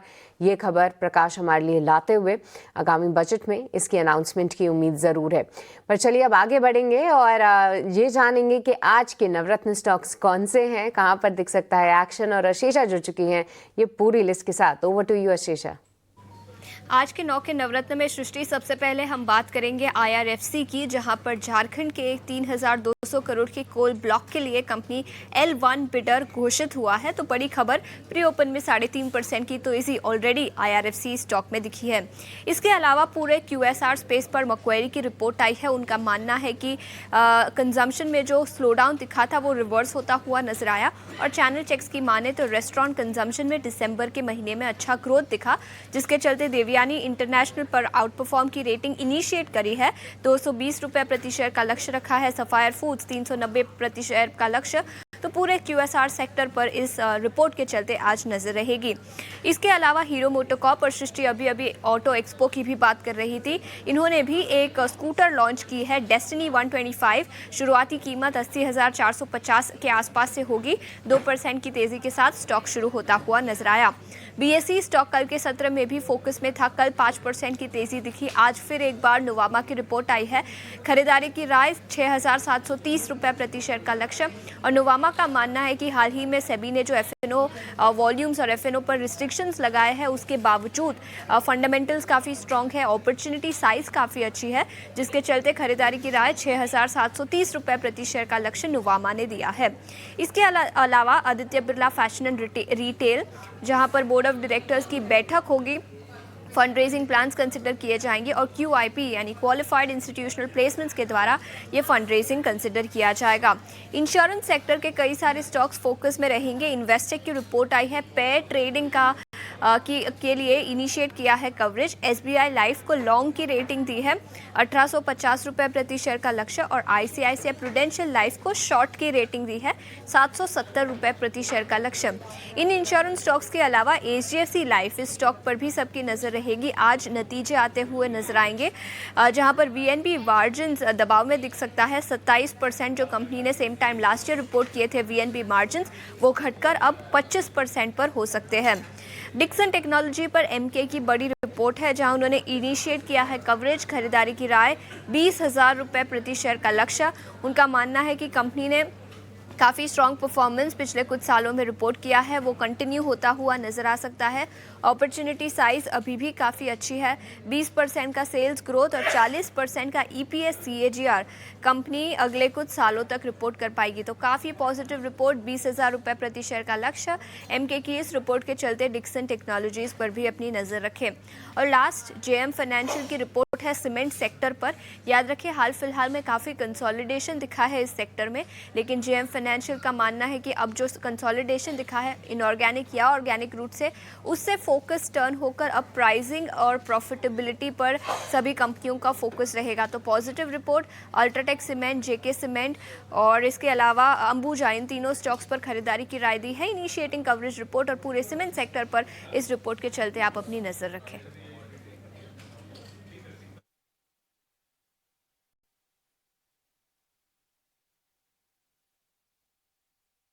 ठीक है, तो ये कुल मिला के 9 के 9 शेयर आपके सामने हमने रख दिए। अब हम एक कोशिश करते हैं कि जरा इंडिकेटिव टिक्स फ्रीज हो गए, मार्केट खुलने की तरफ हम बढ़ भी रहे हैं, तो फटाफट से चेक करते जाए। हमारे साथ किरण जानी है, रचित है, और इन दोनों से भी हम थोड़ी हेल्प लेंगे। अब कुछ लेवल्स हम देखते हैं, आपके सामने रखते हैं। सबसे पहले जरा निफ्टी के लेवल 74 पॉइंट ऊपर निफ्टी बंद हुआ है, यानी फ्रीज हुआ है, और 103 पॉइंट ऊपर फ्रीज हुआ बैंक निफ्टी। परसेंटेज में निफ्टी के पास थोड़ा ज़्यादा गेन है, क्योंकि कल थोड़ा लेगार्ड भी था, आज थोड़ा फिलअप है। और मेरे को लग रहा है थोड़ा IT स्टॉक्स की हेल्प होनी चाहिए आज, क्योंकि कल IT का बुरा दिन था। IT के अंदर कल प्रेशर था। कल बैंक्स चले, खासकर सरकारी बैंक्स चले, सर्किट तक चल गए, क्योंकि उनकी वेटेज कम थी, नहीं तो 1000 पॉइंट पार कर जाता कल में बैंक निफ्टी। आज IT की इंपॉर्टेंस बहुत ज़्यादा बनती है, IT को हेल्प करनी ही होगी अगर यहाँ से निकलना है। नंबर से पहले रिलायंस अपने आप को कंसोलिडेट कर रहा है 1230 1240 की रेंज में। आज भी देखेंगे तो करीब 6 रुपये की मामले से गैप के साथ खुल रहा है। HDFC 1600 1620-30 को बेस बना रहा है, और ये 1656 आपको स्क्रीन पर दिखेगा। आज ये 9 रुपये ऊपर है। इसके अलावा बढ़ने वाले शेयर्स जो आज स्ट्रेंथ में शेयर्स हैं, जरा वो भी मैं आपके सामने रख देता हूँ। पहले आता हूँ मैं टॉप 50 वाले काउंटर्स पे। पावर ग्रिड को दिखाइए एक बार जरा स्क्रीन पे। BPCL, मारुति, SCL टेक, ये कुछ एक बढ़ने वाले शेयर्स हैं। परसेंटेज में 1% से कहीं ज़्यादा हैं, और लेकिन एज सच कोई भी मेरे को उसमें से कोई सरकारी बैंक वगैरह इस तरह से भी नहीं दिखा। एक बैंक दिखा है, वो है इंडसइंड बैंक, वो करीब 0.5% ऊपर है, लेकिन वो गैर सरकारी। एक्सिस बैंक, ICICI दोनों अभी भी प्रेशर में हैं। TCS भी हल्के से लाल निशान में खुलेगा। ये कुछ एक बड़े शेयर्स का मैंने ब्यौरा आपके सामने रखा। नेक्स्ट 50 पे अगर चला जाऊं तो वहाँ पे IRFC, अडानी ग्रीन्स, अडानी के शेयर्स अमूमन सेलेक्टिव काफ़ी अच्छे बंद हुए। अडानी पावर वगैरह, अडानी ग्रीन्स 3% ऊपर है। इसके अलावा हम BSE की बात बोल रहे थे, PFC भी आज ऊपर है। REC आपको भी राहुल घोष दे के गए हैं और पावर ग्रिड भी करीब 1.5% ऊपर है। बाजार खुलने को है, 1 मिनट रह गया है और मैं जरा आपको थोड़े और वीक काउंटर्स भी बता देता हूँ। IDBI के अंदर आज हल्की सी प्रॉफिट बुकिंग आ रही है 3% तक की। महाराष्ट्र बैंक प्रॉफिट बुकिंग करा रहा है। IOB हल्की सी प्रॉफिट बुकिंग करा रहा है। ये जो सरकारी बैंक कल ऑलमोस्ट सर्किट तक पहुंच गए थे, ये बात सच है कि ये सर्किट पे पहुंचे तो न्यूज़ के साथ पहुंचे। अब थोड़ा थोड़ा रैशनैलिटी इनमें वापस से लौटती हुई नज़र आएगी आपको। कुछ मिड कैप कैटेगरी में अगर आप देखेंगे तो दिव्यानी आज बढ़िया ओपन करेगा और इसके साथ साथ में IRFC भी आज ओपन अच्छा कर रहा है। HFCL भी आज बढ़िया ओपन मार्केट्स के अंदर करेगा। तो खैर मार्केट्स में ओपनिंग के लिए तैयार हो जाइए। आज अच्छी चीज़ मेरे को जो दिख रही है वो बैक टू बैक का सेकेंड डे है जब मार्केट थोड़े गैप के साथ भी ओपन कर रहा है और थोड़ा शायद अपने आप को रोके भी और रुकना भी चाहिए। जिस तरह का पैटर्न तेज़ गिरावट का बना है, अब तो एक मस्ट वाला पुल बैक, मस्ट वाली रिकवरी मार्केट के अंदर बनती ही है। टिक्स आना शुरू होंगे। एडवांस डिक्लाइन की रेशो, इंडिया विक्स दोनों ध्यान रखा जाए। इंडिया विक्स अभी भी 15 के ऊपर है बट 16 के नीचे। ये जैसे ही 15 के नीचे खिसक जाएगा प्रोबेबिलिटी काफ़ी हाई हो जाएगी कि बाजार के अंदर pull back continue pull back के तौर पर कन्वर्ट होगा। ध्यान रखिएगा, अगर विक्स नहीं टूटता तो ये पुल बैक कमज़ोर पुल बैक भी हो सकता है। ओपनिंग होना शुरू हुई है। पहला टिक 80 पॉइंट अब फिर दिख रहा है, 90 पॉइंट ऊपर, करीब 150 पॉइंट ऊपर बैंक निफ्टी। अच्छी बात है, 200 पॉइंट का आंकड़ा भी बैंक निफ्टी ने पार कर लिया। थोड़ी जल्दी भी है और फटाफट से ड्रैगिंग भी हो रही है मार्केट की। It's a good sign. Market ने वापस एक नई चौकी को पा लिया, वो है 49,000 की। 49,000 का आज का नया हाई मार्केट ने बना के एक नया जिसे डर हम कह रहे थे कि कहीं हम फ्री फॉल वाले सिचुएशन में चले जाएं, ऐसे अपने आप को संभालने की कोशिश की है। अब जरा मैं आपको बढ़ने वाले शेयर्स फटाफट से दिखा देता हूं ताकि आज हम थोड़ा जल्दी मेहमानों के पास पहुंचे और उनसे ट्रेड लें। एडवांस डिक्लाइन की रेशियो आपको साफ बताने में सफिशेंट है कि आज फिर से मार्केट का मूड थोड़ा ठीक है ओपनिंग का और ये 1600 शेयर है। देखिए निफ्टी के अंदर जो स्पीड आनी चाहिए वो स्पीड थोड़ी कम है, मेरे को दिख रहा, अभी भी कम दिख रहा है। बट मैं प्रार्थना करता हूँ कि आ जाए, निफ्टी की भी स्पीड बहुत अच्छी से आ जाए। बैंक निफ्टी ने खैर अपना काम कर ही रहा है जो इसको करना है। अब आ जाते हैं टॉप गेनर्स पे फटाफट से। पहले सारे शेयर्स दिखा दीजिएगा। Reliance, HDFC bank, TCS, Infosys, L&T और HUL, ये अलग अलग सेक्टर्स के भी शेयर्स हैं। ये मार्केट के वेटेज भी रखते हैं और आपको मार्केट में स्ट्रेंथ वीकनेस का सूचक हैं। अब तक जितने भी शेयर फायर हुए हैं उसमें से मैंने एक HUL लाल निशान में देखा। L&T भी करीब 0.5% ऊपर है। सब फायर कर दीजिएगा। इन्फोसिस फायर नहीं किया आपने, इन्फोसिस भी फायर कर दो एक बार और एक बार HDFC बैंक में दिखा दो वापस से। तो ज़्यादातर शेयर्स आपके हरे निशान में हैं। तो आई होप सो कि मार्केट में कोई खास बड़ी दिक्कत आनी नहीं चाहिए। वेटेज वाले शेयरों का दबदबा आज थोड़ा सा मार्केट को रोकने में काम आएगा। अब आ जाते हैं जरा बैंकिंग काउंटर्स पे। बैंकिंग काउंटर्स में आप देखेंगे तो सरकारी बैंकों में आज हल्की हल्की प्रॉफिट बुकिंग है, क्योंकि कल एक्स्ट्राऑर्डिनरी चले, लेकिन आज हल्की हल्की प्रॉफिट बुकिंग, अदरवाइज वैसी कोई दिक्कत नहीं है। HDFC, इंडसन, SBI, ये भी हम हीट में भी आपको दिखा देंगे। आप सब देखिएगा, इसमें जैसे आप सरकारी बैंक को फायर करेंगे या तो लाल निशान में होगा या तो उसका परसेंटेज कम होगा, और जैसे निजी बैंक फायर करोगे वो आपको अमूमन हरे निशान में दिखेगा। 1600 शेयर्स अभी भी एडवांसेस में दिख रहे हैं आपको और 312 का शेयर्स की अभी भी गिरावट है। देखिए आज मार्केट ने गैप किया बट इंडिया विक्स को तोड़ा नहीं। इंडिया विक्स अभी भी 15.5 के आसपास खड़ा है। मैं आपको फिर से बता देता हूँ, 15 के नीचे इंडिया विक्स जाते हुए खतरा काफ़ी हद तक टलने का एक और संकेत आ जाएगा। नहीं तो ये इंडिया विक्स अगर नहीं टूटेगा तो आज का सारा गैप मार्केट धीरे धीरे करके उसको ख़राब करता जाएगा, या मैं बोलूँगा उससे ख़राब हो जाएगा। ख़राब करता क्या जाएगा, उससे ख़राब हो जाएगा, बस और कुछ नहीं है। बस यही पॉइंट मेरे को आपको सिर्फ एक नोटिस करवाना था। अदरवाइज़ एसएच तो कुछ खास मेरे को नज़र नहीं आ रहा आज मार्केट के अंदर। आप ज़रा हीट मैप फटाफट से दिखाना शुरू कर दो आप, और उसके बाद फिर मेहमानों से हम कनेक्ट करेंगे। जल्दी जल्दी हीट मैप फायर कीजिएगा और आज थोड़ा जल्दी चले जाते हैं मेहमानों के पास, ताकि अगर कोई ट्रेड बनता है तो अपॉर्चुनिटी लॉस ना हो। मेरे दोनों सहयोगी मेहमानों के पास जाएंगे, रचित और किरण आपको तैयारी कर रहे हैं। ये कुछ हीट मैप आपकी स्क्रीन पर आप पहले फटाफट से निफ्टी का चेक कीजिए, स्पीड से फायर करना प्रोड्यूसर जी। उसके बाद आप जिसमें देख रहे होंगे इक्का दुक्का कोई आईटी कंपनीज आपको दिखेंगी, नहीं तो ऑटो, जैसे मैंने आपको 3 सेक्टर्स बताए, ऑटो, बैंक एंड आईटी, उसमें से आज ऑटो लीड करता हुआ दिख रहा है। फार्मास्यूटिकल्स रेंज में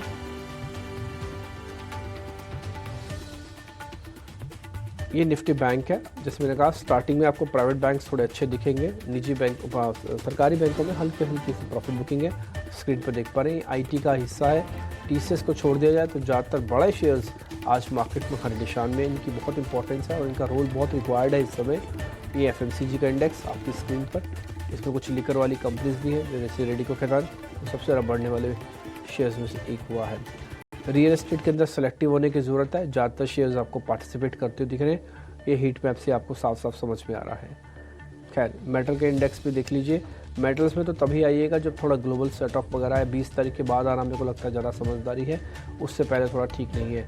मारुति अपनी वेटेज का बेनिफिट यहाँ पे देते हुआ करीब 2.5% ऊपर है और इसने पूरे सेक्टर में काफ़ी बज़ क्रिएट किया है अपने आज के मूवमेंट के बाद। ये मिड कैप और स्मॉल कैप के इंडेक्स पे आपकी स्क्रीन पर आ जाएगा। अब मेरे दोनों सहयोगी मेहमानों से आज सवाल पूछ लें।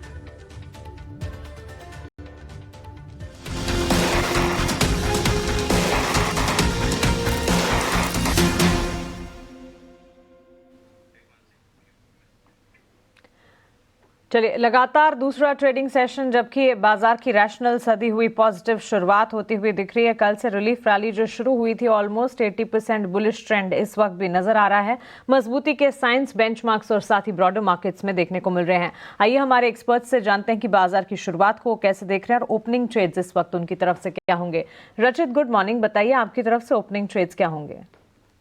Good morning. देखिए, सबसे इम्पोर्टेंट, मार्केट जिस तरीके से ओपन किया है, मार्केट आज कहीं ना कहीं अपना एक सपोर्ट ले ले 23,100 के आसपास, तो हम थोड़े से सेफ जोन में रहेंगे। और जहां तक बात हम कर रहे हैं ओपनिंग ट्रेड, तो आप देखिए ओपनिंग में इंडसइंड बैंक थोड़ा सा अट्रैक्टिव लग रहा है। इसमें ये बैकग्राउंड में बात भी चल रही है कि एफआईआई होल्डिंग कम हो गई है और एमएससीआई इंडेक्स की जब रीबैलेंसिंग होगी तो इसमें एफआईआई की वापस बाइंग आ सकती है। करंट लेवल पे अट्रैक्टिव लग रहा है। 968 के स्टॉप लॉस के साथ आप इसमें पोजीशन बना सकते हैं। 989 और 998 ये दो टारगेट्स आपको देखने को मिल सकते हैं। इंडसइंड बैंक में खरीदारी की राय इस वक्त 2% की तेजी देखने को मिल रही है और बैंक्स एंड फाइनेंशियल्स की ही अगर बात करें, आज मजबूती का ट्रेंड यहां पर नजर आ रहा है। और इसके अलावा भी सरकारी बैंकों के प्रमुखों के साथ वित्त मंत्रालय की आज बैठक होने जा रही है, जिस पर खास फोकस होगा। फाइनेंशियल इंक्लूजन स्कीम्स की समीक्षा इस बैठक में होने की संभावना है। किरण, गुड मॉर्निंग, आप बताइए कैसे देख रहे हैं बाजार की शुरुआत को और क्या होंगे आपके ओपनिंग ट्रेड्स? तो एज एक्सपेक्टेड, जिस तरह से कल हमने एक रिकवरी देखी थी, आज का सत्र जो रहेगा कहीं ना कहीं कंसोलिडेशन वाला रहेगा और हो सकता है कि सेकंड हाफ में हमें स्टॉक स्पेसिफिक तेजी कंटिन्यू देखने को मिले। तो दो स्टॉक्स हम बाय दे रहे हैं एज एन ओपनिंग ट्रेड और कहीं ना कहीं दोनों सरकारी कंपनी है। सो पहला है कोल इंडिया। कोल इंडिया की अगर आप देखोगे तो जिस तरह से हमने करेक्शन देखा था 540 से हम देख रहे हैं कि स्टॉक 380 तक आ चुका है, अपनी सभी इंपॉर्टेंट मूविंग एवरेज के नीचे ट्रेड कर रहा है, लेकिन 3 बार पॉजिटिव डाइवर्जेंस हमें डेली चार्ट के ऊपर दिख रहा है। जिस तरह से 370 के लेवल को होल्ड कर रखा है, देयर आर चांसेस कि हम 400 रुपए तक की रैली 3 से 4 दिन में देख सकते हैं। तो कोल इंडिया आप करंट मार्केट प्राइस से लॉन्ग करके जा सकते हैं। 370 के नीचे का आप स्टॉप लॉस मेंटेन कीजिए और ऊपर में 400 तक के टारगेट आपको 2 से 3 दिन में देखने को मिल सकते हैं। दूसरा, इंश्योरेंस कंपनी के अंदर हमें जीआईसी काफी अच्छा लग रहा है। एक तो फन फैक्ट ये है कि 2017 के आईपीओ आने के बाद फर्स्ट टाइम वो 400 के लेवल को क्रॉस कर रहा है, तो कहीं ना कहीं ये एक पॉजिटिव पॉइंट है। दूसरी तरफ आप देखोगे तो इसके वीकली चार्ट के ऊपर असेंडिंग ट्रायंगल पैटर्न ब्रेकआउट जो था वो 420-400 के आसपास का था, उसको रीटेस्ट किया हुआ है। और कल जो इस प्रकार की रिकवरी थी, स्टॉक वापस अपने 50 दिन की मूविंग एवरेज के ऊपर आया है, तो मेरे हिसाब से यहाँ पे एक बार लॉन्ग डेफिनेटली इनिशिएट करना चाहिए। 420 के आसपास जीआईसी ट्रेड कर रहा है, करंट मार्केट प्राइस से आप लॉन्ग कीजिए। एक पोजिशनल स्टॉप लॉस जो है वो 400 रुपए का आप मेंटेन कीजिए। अगर 400 रुपए का लेवल टच नहीं होता है तो देयर आर चांसेस कि आप 500 रुपए तक की एक रैली देख सकते हो। तो this not only for the intraday, लेकिन आप थोड़ा लॉन्ग टर्म के प्रोस्पेक्टिव से भी जीआईसी लॉन्ग कर सकते हो। तो कोल इंडिया एंड जीआईसी हमारे दोनों ओपनिंग ट्रेड्स रहेंगे। ठीक है, जीआईसी आ रही और साथ ही कोल इंडिया, दोनों स्टॉक्स पर नज़र है किरण जी की, और ये ट्रेड्स ओपनिंग ट्रेड्स के तौर पर आपको मिलते हुए बाजार की शुरुआत में खरीदारी की ही ट्रेड्स इस वक्त हमारे एक्सपर्ट्स के रेडार पर हैं। सेक्टर स्पेसिफिक बाजार की चाल को अगर देखें, येट अनदर सेशन, जबकि एफएमसीजी पैक से बिकवाली का दबाव है। आज फार्मा भी बैक सीट पर बैठे हैं, लेकिन energy, IT, mid select, reality और साथ ही ऑटोमोबाइल और मेटल क्षेत्र से आज मजबूती के साइंस नजर आ रहे हैं। देखिए, इंडेक्स स्पेसिफिक, सेक्टर स्पेसिफिक बाजार में मजबूती का रुझान है, लेकिन चुनिंदा प्लेयर स्टॉक्स जिन पे उम्मीद थी कि कल की तेजी जो है वो आज वापस से आगे बढ़ती हुई नजर आएगी, स्टॉक स्पेसिफिक मूव्स वहां पर नहीं देख रहे हैं। बजाज ट्विंस कल मजबूती का ट्रेंड दिखा रहे थे, आज ये नहीं चल पा रहे हैं। बायोकॉन में कल हमने 380 के अहम स्तर टूटते हुए देखे थे, आज बिकवाली का दबाव है। वहीं डिविज लैब ने सभी इंपॉर्टेंट मूविंग एवरेजेस के ऊपर कल क्लोजिंग दिखाई थी, लेकिन आज इस स्टॉक में भी of course pharma, health care, diagnostic में आज कमजोरी है, तो इंपैक्ट यहां पर पड़ता हुआ। लेकिन एसबीआई कार्ड्स, कल भी ये स्टॉक चल रहा था, आज भी इस स्टॉक में मजबूती के साइंस हैं। कल दिन के उच्चतम स्तर पर क्लोजिंग देखने को मिली थी और ये तेजी आज भी बरकरार है, करीब आधे % की बढ़त। रचित, एसबीआई कार्ड पर आपकी राय?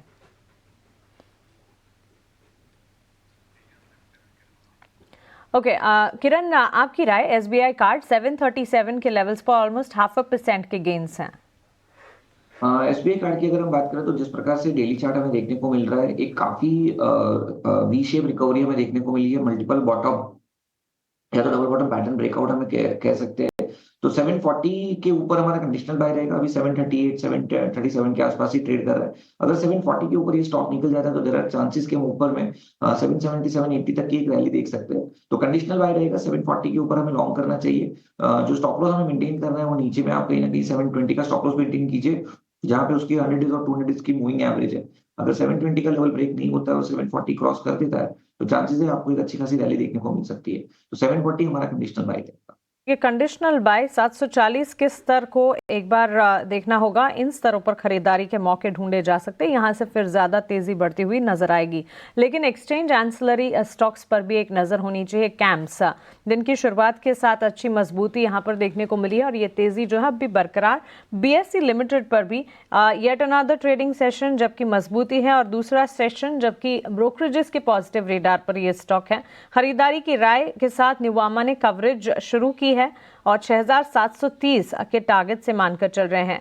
5695 के स्तर पर हमने देखा कल भी मजबूती थी और आज करीब 5% की तेजी के साथ ये स्टॉक ट्रेड करता हुआ। रिपोर्ट की माने तो मार्जिन्स में बढ़ोतरी आगे भी संभव है और लंबी अवधि में रेवेन्यूज यानी कि आय में बढ़ोतरी देखने को मिलेगी। ऑलमोस्ट 4.5% की तेजी के साथ बीएसई लिमिटेड और किरण साथी कैम्स पर भी एक राय दीजिएगा। पहले तो हम गेम्स की अगर हम बात करें तो जिस प्रकार से डेली चार्ट हमें देखने को मिल रहा है, ओवरऑल एक अच्छी जो ट्रेंड था उसके बाद की जो करेक्शन है, काफी शार्प करेक्शन है। 50 डेज और 100 डेज मूविंग एवरेज को भी ब्रेक कर दिया है। कहीं ना कहीं जो नेक्स्ट सपोर्ट हमें देखने को मिल रहा है वो 200 डेज मूविंग एवरेज 4100 के आसपास है। सो मेरे हिसाब से करंट मार्केट प्राइस के पे लॉन्ग नहीं करना चाहिए, थोड़ा वेट एंड वॉच कीजिए। जिनके पास है उनको 4100 के नीचे का स्टॉप लॉस एक स्ट्रिक्ट मैनेज करना चाहिए और कोई भी गिरावट आती है इसमें, हालांकि लग रहा है कि गिरावट कंटिन्यू रह सकती है, तो 4100 से लेकर 4200 के बीच में आप लॉन्ग कीजिए और 4100 के नीचे का स्टॉप लॉस रखिए जो उसकी 200 दिन की मूविंग एवरेज है। तो किसी को फ्रेश खरीदारी करनी हो तो वेट एंड वॉच करना चाहिए कैम्स के अंदर।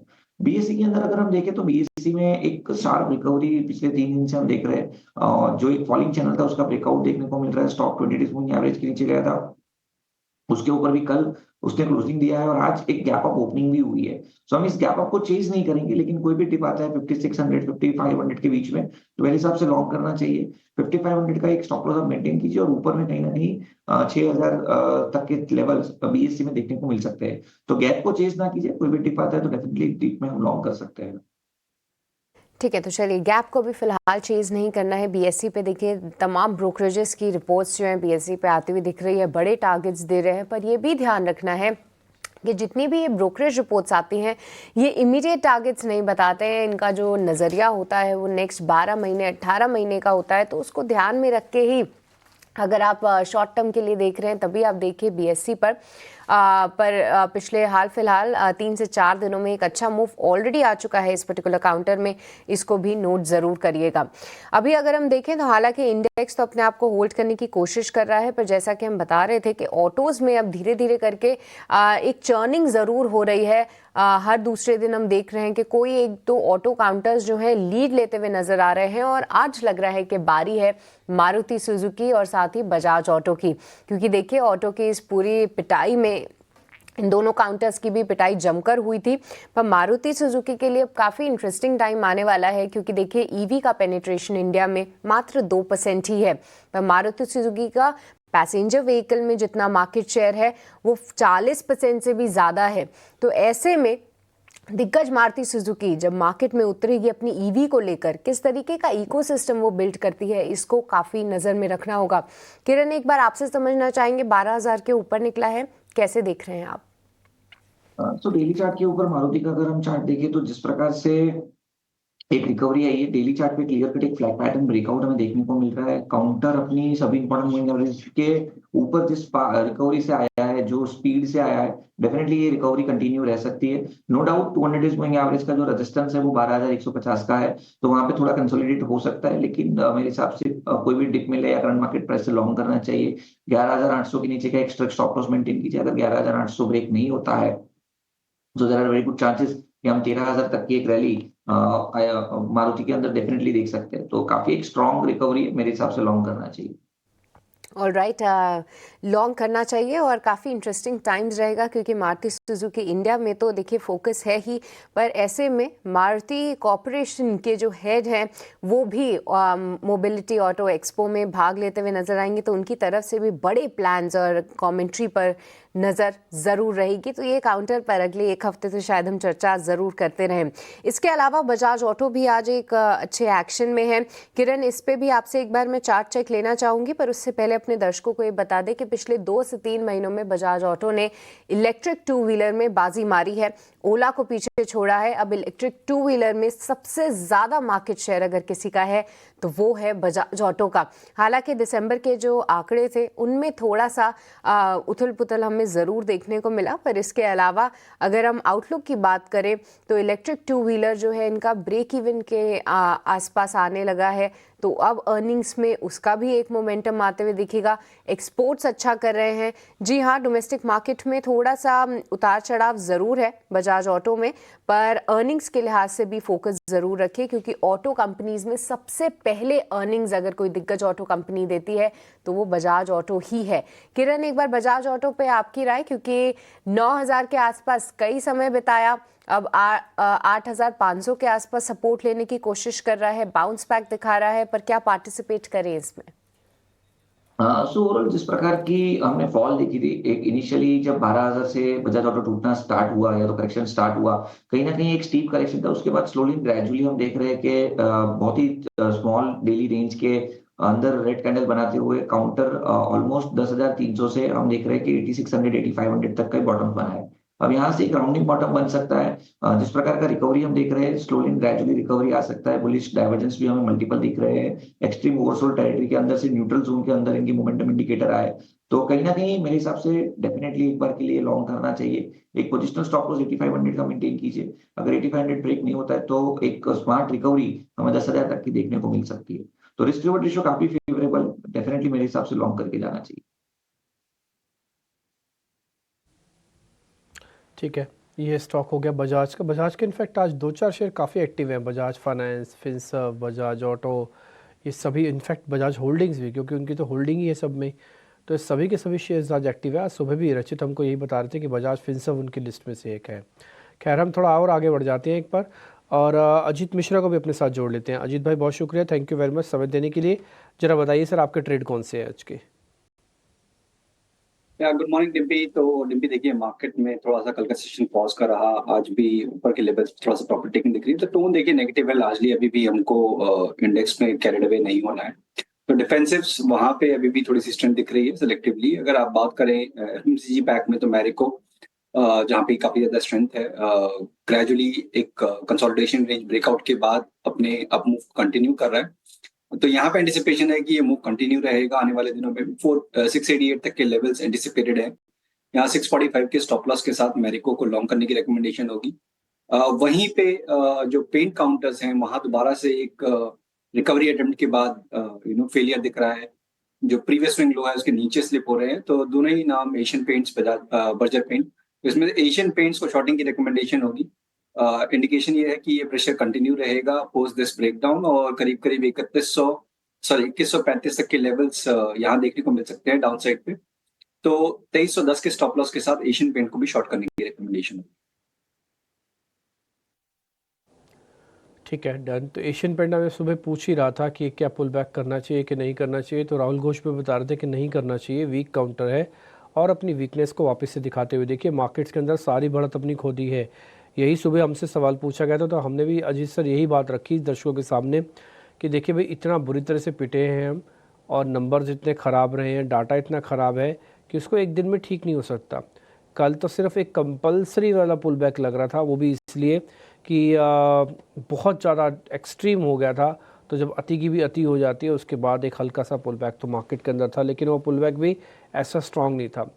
आप मान लो 10 पॉइंट गिरे हो, कम से कम 3 पॉइंट तो रिकवर करो, तभी तो रिकवरी मानी जाएगी। 10 में से अगर आधा ही पॉइंट रिकवर हुए हो तो रिकवरी नहीं है वो, और ना ही रिकवरी की शुरुआत है वो। ठीक है, तो 3 पे तो बेस बनेगा, तो आपको सेकेंड डे भी, थर्ड डे भी, 3 दिन कम से कम बैक टू बैक अच्छी क्लोजिंग्स चाहिए, तब जाके हम ये मानेंगे कि यस 3 कैंडल्स ने साइडवेज कंसोलिडेट कर दिया मार्केट को, नहीं तो अभी भी आप डाउन ट्रेंड में हो। देखते ही देखते निफ्टी जो करीब 60-70 पॉइंट ऊपर था वो सिर्फ अब 9 पॉइंट रह गया, और 200 पॉइंट ऊपर जो बैंक निफ्टी था वो सिर्फ 20 पॉइंट रह गया, और इंडिया विक्स नहीं घट रहा। और मैंने ये बात सुबह भी आपको इंडिकेट किया था, इंडिया विक्स का नीचे इस समय आना ज़रूरी है। मार्केट के अंदर फियर इन द मार्केट्स है, और ये फियर इन द मार्केट्स को ऊपर आने में बहुत तकलीफ देगा। और हालांकि बड़ा नहीं, वो एक अलग बात है, बट वो नीचे भी नहीं गिर रहा है इंडिया विक्स। ये कंसर्न की बात है कि आप एडवांस डिक्लाइन ठीक है, बड़े शेयर्स में पैसा आ गया, सुबह सुबह गैप हो गया, लेकिन उसके बावजूद भी फिर विक्स क्यों नहीं गिरा। आगे बढ़ जाते हैं रिलायंस इंडस्ट्रीज़ पे। अजीत जी एक बार आपके रिकमेंडेशन, नंबर्स आएंगे, नंबर से पहले आप इसको कैसा प्लेस होता देख रहे हैं? बहुत कुछ रिलायंस के नंबर्स भी तय करेंगे मार्केट का डायरेक्शंस। बिल्कुल डिम्पी, देखिए रिलायंस अभी हैवी वेट्स में से एक ऐसा नाम है जो कि कहीं ना कहीं थोड़ा सा कोशिश कर रहा है अपने टोन को संभालने का। अगर बढ़ नहीं रहा तो गिर भी नहीं रहा, तो ये काफी एक इम्पोर्टेंट फैक्टर है, क्योंकि अभी तक क्या देख रहे थे हम कि आईटी और एफएमसीजी वहां पे स्ट्रेंथ थी और बाकी सारे स्पेसेस में आपको नेगेटिविटी दिख रही थी, बट इन सब में एक चीज कांस्टेंट थी कि रिलायंस अपनी जगह पे थमा हुआ था। तो यहाँ पे देखिए ये इंपॉर्टेंट होगा कि अर्निंग के बाद थोड़ा सा मोमेंटम ये रीगेन करे, तब जाके शायद थोड़ी सी सुधार की उम्मीद, या फिर कह लीजिए कंसोलिडेशन या फिर पेस ऑफ डिक्लाइन थोड़ा सा कम हो जाएगा। तो अभी के लिए तो मुझे लगता है कि साइडवेज टोन ये कंटिन्यू रहेगा। ऊपर पे आपको करीब 1275 से लेकर 1300 का जोन है वो रेजिस्टेंस एरिया ऐड करता रहेगा। तो यहाँ पे अभी एग्रेसिव लॉन्ग करने की नहीं, बट अगर आप एक्यूमुलेट कर रहे हैं इन्वेस्टमेंट के पॉइंट ऑफ व्यू से, डेफिनेटली आप देख सकते हैं। ठीक है, ये रिलायंस इंडस्ट्रीज एक्यूमुलेशन के पॉइंट ऑफ व्यू से तो ठीक है, लेकिन अभी नंबर्स आ जाने दें, तो उसके बाद ही कोई बड़ा फैसला लीजिएगा। एक्यूमुलेशन इकट्ठा करना धीरे धीरे, उस हिसाब से लेवल के हिसाब से, उस हिसाब से तो ये ठीक ही माना जा रहा है।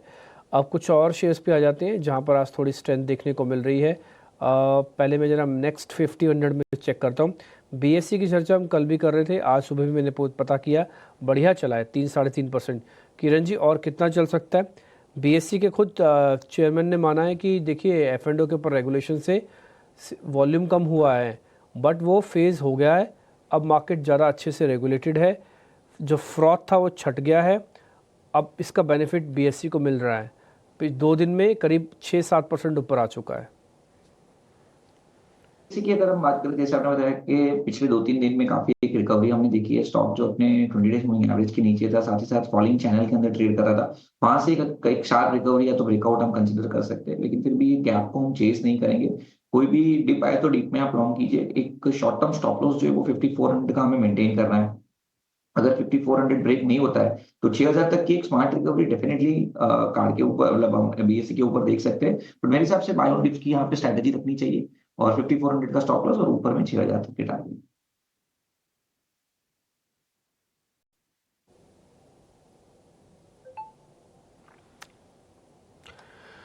तो ये कुछ एक अलग अलग स्टॉक्स पे मैं रिकमेंडेशंस ले ही रहा था मार्केट्स में। एक दो शेयर्स जरा मैं और पता कर लेता हूँ और उसके बाद फिर व्यू पॉइंट देखते हैं और क्या बनता है।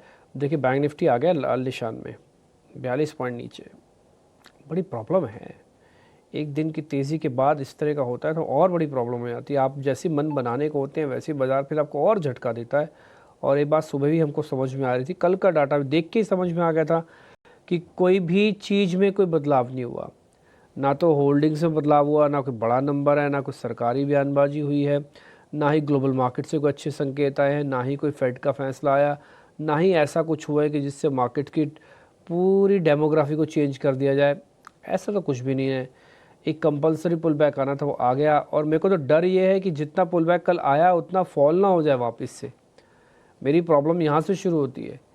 चलो ठीक है, आप कंटिन्यूटी के साथ नहीं हो, लेकिन जो कल आपने पाया वो सब वापस ही ना धो दो, ये एक और मेजर प्रॉब्लम है। अगर वो धो दिया तो फिर क्या बचेगा, क्या फिर तो कहना ही क्या। खैर एनी हाउ, अब आगे बढ़ जाते हैं। कुछ और शेयर्स ज़रा चेक करवा देता हूँ मैं सर से। 1 मिनट जस्ट मैं वो शीट खोल लूँ लॉन्ग साइड वाली, उसके बाद वो शेयर्स चेक करते हैं। आज यहाँ पे फ्रेश लॉन्ग पोजीशंस बन रहे हैं अजीत सर। 2 शेयर हैं। पहला है इंडस टावर, बिना वॉल्यूम के, इसको छोड़ दो। HDFC AMC चेक करो सर। देखिए HDFC AMC डिम्बी यहाँ पे रिजल्ट्स का एक रिएक्शन दिखता है बिकॉज वॉल्यूम्स काफी ज्यादा हाई हैं और बट यहाँ पे एक चैलेंज दिख रहा है मुझे कि कॉल राइटर्स करीब 4,000 की स्ट्राइक पे बहुत ज्यादा एक्टिव है, करीब 5 लाख का हुआ है, अभी भी खड़ा है। तो वहां पे शायद जाके एक बार कोई पॉज लेता हुआ नजर आएगा और उसके बाद फिर करीब 4,050-60 का जोन है 200 डेज का, वो भी एक रेजिस्टेंस है। तो इस रीबाउंड को बेसिकली आपको यूटिलाइज करना है, जिनके पास पोजीशंस हैं एग्जिस्टिंग पोजीशन थोड़ा सा रिड्यूस करने की, बिकॉज ट्रेंड अभी भी नेगेटिव साइड पे ही बना हुआ है। तो ओवरऑल मुझे लगता है कि 4,000-4,060 के जोन के पास आके एक बार स्टॉक आपको थकता हुआ नजर आएगा। ठीक है, ये एक राय HDFC AMC के स्टॉक पर 3,973 के लेवल्स पर इस वक्त कामकाज, लेकिन महज 15 मिनट की तेज़ी और वो गेंस अब फ्रिजल आउट होते हुए मानो हर तेज़ी पर मार्केट पार्टिसिपेंट्स बाजार से निकलने की ही कोशिश करें। इस वक्त बैंक निफ्टी और सेंसेक्स दोनों में करीब 300-350 अंकों की कमजोरी आप देख पाएंगे। मिड कैप इंडेक्स में 500 से 550 अंकों की बिकवाली का दबाव, स्मॉल कैप भी 200 पॉइंट्स गिरे और निफ्टी में ऑलमोस्ट 80 to 100 पॉइंट्स के डाउन ट्रेंड। सो क्लियरली इस वक्त बाजार में जो शुरुआती स्लो गेंस से शुरुआत हुई थी, वहां से अब गेंस बिल्कुल फिजल आउट होते हुए, लेकिन नतीजों का दौर चल रहा है और जहां जहां रिजल्ट्स आने वाले हैं इस पर फोकस होना चाहिए। HDFC लाइफ के आज नतीजे आएंगे और साथ ही L&T टेक्नोलॉजी सर्विसेज और ओरेकल फाइनेंशियल सर्विसेज, तीनों स्टॉक्स को पुल अप करते हैं और देखते हैं इस वक्त किस तरह के सेंटिमेंट्स हैं। HDFC लाइफ बिकवाली का दबाव, नतीजों से पहले कॉशियस ट्रेड करता हुआ। वैसे एनुअल इक्विवेलेंट प्रीमियम में करीब 11% से ज़्यादा की बढ़त की संभावना है और value of new business margins की अगर बात करें, VNB मार्जिन्स में 2% की बढ़त मुमकिन है, हालांकि मार्जिन्स में दबाव देखने की संभावना है। Ajit good morning. HDFC life नतीजों से पहले कमजोरी हावी हो रही है, टेक्निकली चार्ट्स पे आपकी राय क्या होगी? Good morning Mansi. तो मानसी देखिए, इनफैक्ट अगर आप लाइफ इंश्योरेंस बास्केट की बात करें तो वहां पे अंडर परफॉर्मेंस पहले से ही जारी थी, दो पेस ऑफ डिक्लाइन थोड़ा सा रिड्यूस जरूर हुआ है कि यहाँ पे आप देख रहे हैं कि जो ड्रिफ्ट है मतलब 600 से 610 का जोन आने में करीब हफ्ता 10 दिन और उसके बाद अभी 596 के पास, तो कहीं ना कहीं सेलर्स थोड़ा सा लगता है मुझे कि एग्जॉस्ट होते हुए नजर आ रहे हैं, बट अभी तक रिकवरी की कोई इंडिकेशन नहीं है। रिकवरी की इंडिकेशन जब होगी जब आप 615 के लेवल को डिसाइसिवली क्रॉस करेंगे। तो जिनके पास पोजीशन बनी हुई है, एग्जिस्टिंग कोई पोजीशन है, उनको 585 का एक स्टॉप लॉस जरूर मेंटेन करना चाहिए, बिकॉज वोलेटिलिटी रहती है during the earning period. But fresh buying के लिए अगर आप सोच रहे हैं तो 615 की ब्रेकआउट के ऊपर का ही वेट करिए, उस केस में आपको 640-45 तक के लेवल देखने को मिल जाएंगे, तो वहां पे आप 580 के स्टॉप लॉस के साथ लॉन्ग पोजीशन बना के रख सकते हैं। 5 के ब्रेकआउट का करें इंतजार, उसके बाद कोई पोजीशन बनाने की राय यहाँ पर बनती हुई। हमारी पैनल पर नरेश मेरानी भी जुड़ गए हैं। नरेश गुड मॉर्निंग, स्वागत है आपका 18 आवर स्वदेश पे। बताइए इस वक्त मार्केट के सेंटिमेंट्स को आप कैसे रीड कर रहे हैं और आपके रिकमेंडेशन स्टॉक स्पेसिफिक क्या होंगे? मार्केट कोशिश कर रहा है बेस बनाने का, और अगर हम देखें फॉलो अप एक्शन स्ट्रांग नहीं है, बट एंड ऑफ डे तक देखेंगे तो पता चलेगा बेटर। 23,000 22,800 एक अच्छा सपोर्ट है निफ्टी के लिए, ऊपर में 23,600 800 एक रेजिस्टेंस रहेगा। स्टॉक स्पेसिफिक जो अच्छा लगता है वो है, सबसे पहले बाय रहेगा इंडस टावर पर। स्टॉक ने अच्छा से डबल बॉटम बना है 315 के पास। शॉर्ट टर्म लास्ट येस्टरडे भी एक प्राइस वॉल्यूम था, आज भी फॉलो अप है। स्टॉप लॉस होगा 340, टारगेट होगा 370 का। दूसरा बाय होगा बायोकॉन पर, जहां पे एक स्ट्रक्चरल ब्रेकआउट की पॉसिबिलिटी है 380 390 लास्ट कई महीनों से और ऑलमोस्ट 1-2 साल से बड़ा रेजिस्टेंस रहा है। सो यहाँ पे इवेंचुअली एक मेजर ब्रेकआउट हो सकता है टुवर्ड 450। स्टॉप लॉस होगा 370 का। तो इंडस टावर और बायकॉन दो स्टॉक्स नरेश जी के रेडार पर। नरेश जी, रिलायंस नतीजों से पहले आज गेन्स दिखा रहा है। वैसे तो नंबर्स का इंतजार है, लेकिन रिजल्ट से पहले ये जो आज की मजबूती है, इस पर आप क्या कहेंगे? हम देखें, रिलायंस सबसे बड़ा अंडर परफॉर्मर रहा है निफ्टी 50 में। स्टॉक 1600 से आ चुका है 1220 1250 तक, अभी भी 22-24% डाउन है। सो पोजीशनिंग तो वीक ही है स्टॉक का, बट रिजल्ट्स के बाद फ्रेश व्यू ले सकता है। 1210 के नीचे वीक है, और अगर ऊपर में बाउंस आ सकता है तो 1330 1350 तक का। 1350 रफली हाई बॉटम था जो इलेक्शन डे पे बना था, तो अब ये नया रेंज हो सकता है स्टॉक के लिए 1210 टू 1350 तक का। तो रिस्क रिवॉर्ड के हिसाब से बाई है 1210 के स्टॉप लॉस। रिलायंस इंडस्ट्रीज पर निफ्टी आईटी इंडेक्स पर एक नज़र होनी चाहिए। निफ्टी आईटी इंडेक्स में आज हम देख रहे हैं मोमेंटम ज़रूर नज़र आ रहा है, और दो कंपनियां आईटी सेक्टर से जुड़ी हुई जिसके नतीजों का इंतज़ार रहेगा। ओरेकल फाइनेंशियल सर्विसेज एक बार देखें, और साथ ही एल&टी टेक्नोलॉजी सर्विसेज के चार्ट्स पर भी नज़र होनी चाहिए। नतीजों से पहले ओरेकल फाइनेंशियल सर्विसेज में बिकवाली है, लेकिन एल&टी टेक्नोलॉजी 1.5% की तेज़ी दिखाते हुए। किरण, आपकी राय?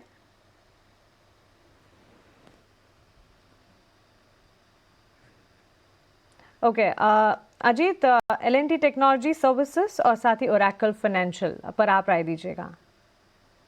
बिल्कुल, देखिए मानसी, यहाँ पे ओरेकल फाइनेंस अब अपने लॉन्ग टर्म एवरेजेस के पास ऑलमोस्ट पहुंचने वाला है। 13,000 से गिरावट शुरू हुई थी, 10,500 पे आप पहुंच चुके हैं। 10,300 के लेवल है, जो कि आपका 200 दिन का एक्सपोनेंशियल मूविंग लिस्ट है। तो पहली बार जब भी आप रीटेस्ट करते हैं क्रिटिकल मेजर एवरेजेस को, तो एक रिबाउंड की पॉसिबिलिटी होती है। तो जैसा कि हमने देखा भी है कि हाल फिलहाल में आईटी स्टॉक्स में ऑलरेडी एक करेक्शन आया है, बट ट्रेंड अभी तक आईटी इंडेक्स का नेगेटिव नहीं हुआ है।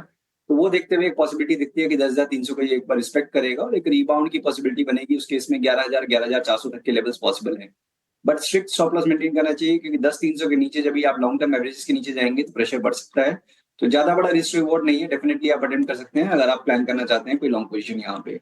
वहीं पे एलटीटीएस, इसमें आपने देखा है कि कंसोलिडेशन का बायस है। अभी हाल फिलहाल में एक अटेम्प्ट हुआ था रिकवरी का, बट अपने लॉन्ग टर्म एवरेजेस को रिक्लेम नहीं कर पाया, दोबारा से एक प्रॉफिट टेकिंग का टोन। तो कहीं ना कहीं 46 से लेकर 5,000 की एक रेंज बेसिकली इसमें बनी हुई है। यहाँ पे मेरे हिसाब से वेट एंड वॉच आपको मेंटेन करना चाहिए। जिस साइड पे ब्रेक आएगा, जैसे 5,000 के ऊपर अगर आप ब्रेक कर देते हैं तो करीब 5200-5300 तक के लेवल्स खुल जाएंगे। वहीं पे 4600 अगर ब्रेक हो गया तो 4400। तो एज ऑफ नाउ यहाँ पे अभी फ्रेश पोजीशन कोई नहीं रखनी चाहिए, बट हाँ, एग्जिस्टिंग कोई पोजीशन है लॉन्ग साइड पे खासतौर पर 4600 का एक स्टॉप लॉस जरूर मेंटेन करें। राइट, तो एल&टी टेक और कुछ एक अलग काउंटर्स पर भी हमने नजर डाली, पर इस बीच देखिए मार्केट्स थोड़े वॉलेटाइल ज़रूर होते हुए दिख रहे हैं, क्योंकि अभी कुछ देर पहले ही निफ्टी बैंक जो लाल निशान में फिसलता हुआ नजर आया था, निफ्टी 50 भी अपने आप को वहाँ पे भी गिरावट का शिकार होते हुए दिखा था।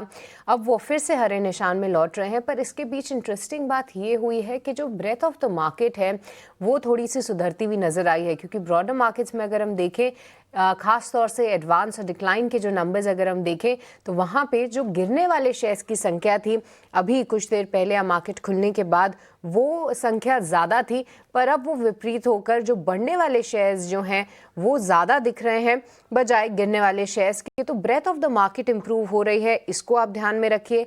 इंडिया विक्स हल्का हल्का कूल ऑफ हो रहा है, इसको ध्यान में रखना है। और मार्केट निचले स्तरों पे सपोर्ट लेकर ऊपर आ रहे हैं, पर देखना होगा कि कितना होल्ड कर पाते हैं, क्योंकि सेक्टर चर्निंग भी हम लगातार होते हुए देख रहे हैं। कुछ देर पहले ऑटोज लीड कर रहे थे, अब निफ्टी का टॉप गेनर बन चुका है NTPC. Energy as a theme कल से हम हाईलाइट कर रहे हैं। कल से जो अदानी ग्रुप ऑफ काउंटर्स हैं उनमें भी एक्शन है। आज देखें तो फिर से शायद लग रहा है उनकी बारी है, क्योंकि अदानी पोर्ट्स और अदानी एंटरप्राइज निफ्टी के टॉप गेनर्स में फिलहाल शामिल होते हुए दिखे हैं। पर एक बार अजीत आपसे एनटीपीसी पर ही राय समझेंगे, क्योंकि देखिए पूरी पावर स्पेस को अगर हम समझे तो कल शायद पावर फाइनेंसेस की बारी थी, आज जो है एनटीपीसी जैसे स्टॉक्स की बारी है। एनटीपीसी या फिर कोई अन्य पावर काउंटर जो कि आपको लग रहा है फिलहाल अट्रैक्टिव लग रहा है इन स्तरों से? देखिए, अगर साक्षी एनटीपीसी की बात करें तो यहाँ पे डेफिनेटली एक एक्सट्रीम ओवरसोल्ड की पोजीशन बन गई थी, क्योंकि स्टॉक ने जो गिरावट शुरू की थी करीब 440 और लगातार गिरावट का दौर रहा, बीच में थोड़ा बहुत कंसोलिडेशन जरूर था। तो एक नॉर्मल मीन रिवर्जन देखने को मिल रहा है, जो कि शॉर्ट टर्म एवरेजेस के पास तक स्टॉक को लेके जा सकता है, जो कि करीब 330 तक प्लेस्ड है एनटीपीसी के केस में। तो अगर आपके पास पोजीशन है, आप बने रह सकते हैं। 313 का एक स्टॉप लॉस मेंटेन करिए। 330 पहला हर्डल होगा, अगर वो क्रॉस हो जाते हैं तो डेफिनेटली यहाँ से एक रिकवरी एक्सटेंड होते हुए नजर आएगी। तो उसी तरीके का मूव आपको टाटा पावर में भी नजर आएगा कि यहाँ पे भी एक कंसोलिडेशन रेंज का ब्रेकडाउन हुआ था और अपने 100 EMA को इसने वीकली चार्ट पे रीटेस्ट करने के बाद वहां से कुछ रीबाउंड की पॉसिबिलिटी दिखा रहा है। तो अगेन ये सब ध्यान रखिए कि ये सब एक रीबाउंड प्ले है। स्टॉप लॉसेस बहुत इंपॉर्टेंट है। अगर आप यहाँ पे विदाउट स्टॉप लॉसेस जाएंगे और मार्केट में थोड़ा भी रिवर्सल हुआ तो प्रॉफिट टेकिंग दोबारा रिज्यूम हो सकती है। तो स्टॉप लॉसेस बहुत स्ट्रिक्ट रखें। टाटा पावर के केस में करीब 350 का स्टॉप लॉस रहेगा और रिकवरी के केस में करीब 375 से लेकर 380 तक के लेवल्स पॉसिबल हैं। एनटीपीसी यहाँ दोनों पे ही लेवल्स जो हैं अजीत ने हाईलाइट किए। पर अजीत, एक बार पावर ग्रिड पर भी अपनी राय दे दीजिए, क्योंकि देखिए फिलहाल जो है एक ब्रेकआउट मारते हुए दिख रहा है। जो मॉर्निंग के हाइस बनाए थे उसको क्रॉस करने की तैयारी में है। पर कैसे देख रहे हैं आप इसको चार्ट पे, और क्या यहाँ पे कोई बेट लेना सही होगा? देखिए, पावर ग्रिड में एक अच्छी चीज है कि ये थोड़ा सा लो बीटा काउंटर है, ज्यादा वोलेटिलिटी दिखती नहीं है और जो करेक्शन भी आई है वहां पे अपना जो प्रीवियस कंसोलिडेशन जहां पे काफी ज्यादा हुआ था 280-85 के जोन के पास, वहां पे रिस्पेक्ट करते हुए एक रिबाउंड दिखा रहा है। बट वहीं पे अगर मैं ऑप्शन की पोजीशन के साथ में देखूं तो करीब 300 की स्ट्राइक पे जो पुट ऑप्शंस हैं वो काफी ज्यादा एक्टिव हैं। तो कहीं ना कहीं बेयर्स अभी भी इसमें हावी है, तो उन लेवल्स के पास शायद जाते हुए आपको रेजिस्ट करता हुआ नजर आएगा। अगर आपके पास कोई लॉन्ग पोजीशन है, आप बने रह सकते हैं। 292 का एक स्टॉप लॉस रखिए। 300 के पास आपको स्टॉप लॉस को ट्रेल करके 298 पे ले आना है। मतलब ज्यादा एग्रेसिव इसमें पोजीशनिंग रखनी है। बेस्ट केस सिनेरियो में करीब 308 तक के लेवल्स पॉसिबल है। वहां पे अगर आपको मिलता है कोई भी लॉन्ग पोजीशन है, आपको एग्जिट करना चाहिए।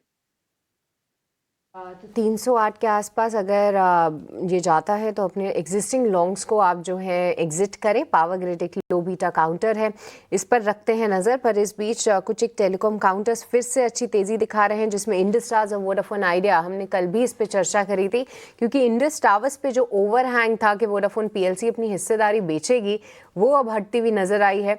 और साथ ही आने वाले कुछ समय में टैरिफ हाइक की भी तैयारियां कर रही हैं सभी कंपनीज। तो इसको लेकर ये कंपनीज फोकस में ज़रूर हैं। पर एक बार इस पे भी अपने एक्सपर्ट से ज़रूर समझेंगे कि क्या करना चाहिए। पर उससे पहले आइए जान लेते हैं कि आज आपकी ऑप्शंस की रणनीति क्या होनी चाहिए। रुक करेंगे हमारे अगले सेगमेंट ऑप्शंस के चैंपियन का।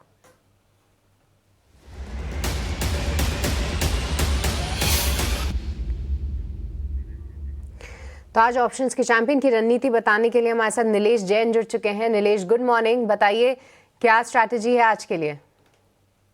देखिए, बिकवाली का ट्रेड है। फार्मा सेक्टर है जो होल थोड़ा वीक नजर आ रहा है। लुपिन पर्टिकुलरली ये पर्टिकुलर काउंटर काफी वीक नजर आ रहा है स्ट्रक्चर इसका। यहाँ पे पुट ऑप्शन खरीदने की सलाह होगी। लुपिन का 2100 का पुट ऑप्शन जो 38 से 40 के रेंज में ट्रेड हो रहा है। 28 का स्टॉप लॉस होगा। 48 पहला टारगेट, दूसरा टारगेट 60 का होगा। इसका लॉट साइज 425 का है, इसलिए अप्रॉक्स रिस्क यहाँ पे पर लॉट 4200 का है एंड रिवॉर्ड यहाँ पे 8900 के बनते हुए नजर आ सकते हैं। तो ओवरऑल लुपिन में हमें वीकनेस नजर आ रही है टुवर्ड्स द लेवल्स ऑफ 2080 2070, इसलिए यहाँ पे पुट ऑप्शन खरीदने की सलाह होगी। लुपिन में पुट ऑप्शन खरीदने की सलाह है। इससे दिए जो टारगेट्स और स्टॉप लॉस है वो जो है आपकी स्क्रीन पे दिए गए हैं। स्टॉक में ऑलरेडी 1.5% की गिरावट हम देख रहे हैं डे लो के आसपास। तो ऐसे में अपने रिस्क रिवॉर्ड को ध्यान में रखें। बहुत बहुत शुक्रिया नीलेश आज की स्ट्रैटेजी बताने के लिए। पर हम अपने दर्शकों को ये भी बता दें कि 10 में से 9 लोगों को FNO सेगमेंट में नुकसान ही होता है और ऑन एन एवरेज जो ये नुकसान है वो 50,000 रुपये का होता है। तो उसको ध्यान में रखकर ही आप इस ट्रेड में पार्टिसिपेट करें अगर करना चाहते हैं तो। और इस बीच अपने स्टॉप लॉसेस का ध्यान खास तौर से आप बनाकर रखें। तो चलिए, ये तो हमने ऑप्शंस की रणनीति समझी थी। पर एक बार अजीत आपसे फिर से आपके पास आना चाहूँगी और मुझे स्पेसिफिकली इंडस टावर्स पे लेवल समझने थे, क्योंकि ये खबर तो पॉजिटिव है ही, पर कल एक अच्छा मूव आते हुए दिखा। आज फिर से वो मोमेंटम कैचअप कर रहा है, पर 350 के पार निकल रहा है इंडस टावर्स। क्या मायने हैं इसके? 350 के ऊपर डेफिनेटली यहाँ पे आपको स्ट्रेंथ बढ़ती हुई नजर आएगी। जो कॉल राइटर्स हैं वो थोड़ा सा अगर 350 के पास सस्टेन करता है तो डेफिनेटली उनको प्रॉब्लम होगी। वो शॉर्ट पोजीशंस को अपना एग्जिट करने की कोशिश करेंगे। एक हर्डल और है 354 पे। अगर ये आपका 100 डेज का एक्सपोनेंशियल मूविंग एवरेज बेस्ड है, ये अगर लेवल निकल जाता है तो एक अच्छी शॉर्ट कवरिंग की पॉसिबिलिटी है कि यहाँ पे आपको देखने को मिले, जो कि स्टॉक करीब 375 से लेकर 380 तक के लेवल तक पुश कर सकती है। तो अगर आपके पास पोजीशन है, आप बने रह सकते हैं। 342 मेरे हिसाब से आपका एक स्टॉप लॉस बनता है, बट जो मोमेंटम आएगा वो 354 के ऊपर आएगा, करीब 375 तक के लेवल्स के लिए।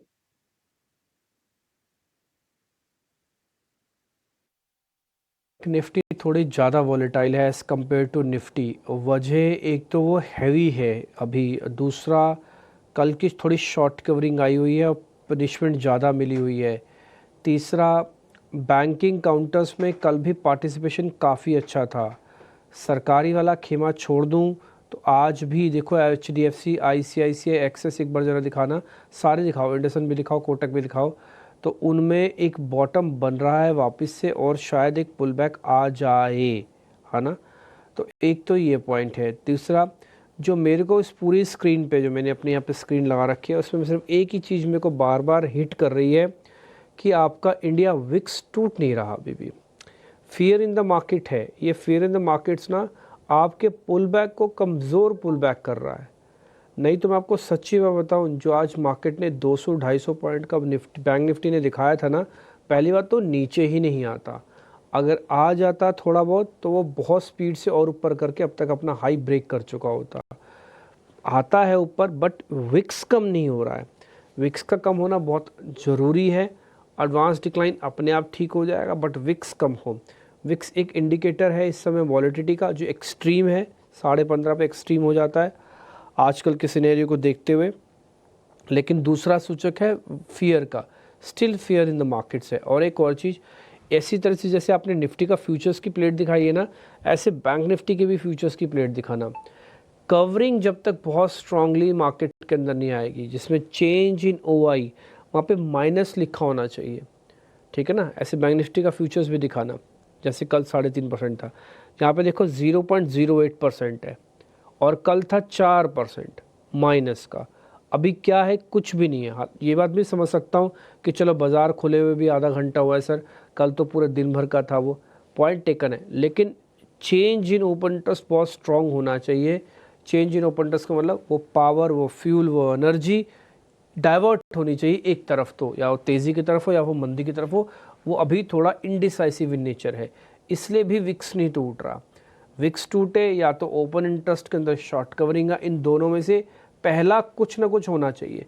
मैंने इन दोनों को ना अपनी स्क्रीन पर बाकायदा लगा रखा है। चेंज इन OI मेरे पास तो हर 3 सेकंड बाद डिले चेंज होते हैं नंबर्स, तो मैंने अपने एल्गो में लगा रखा है, देखते हैं क्या होता है।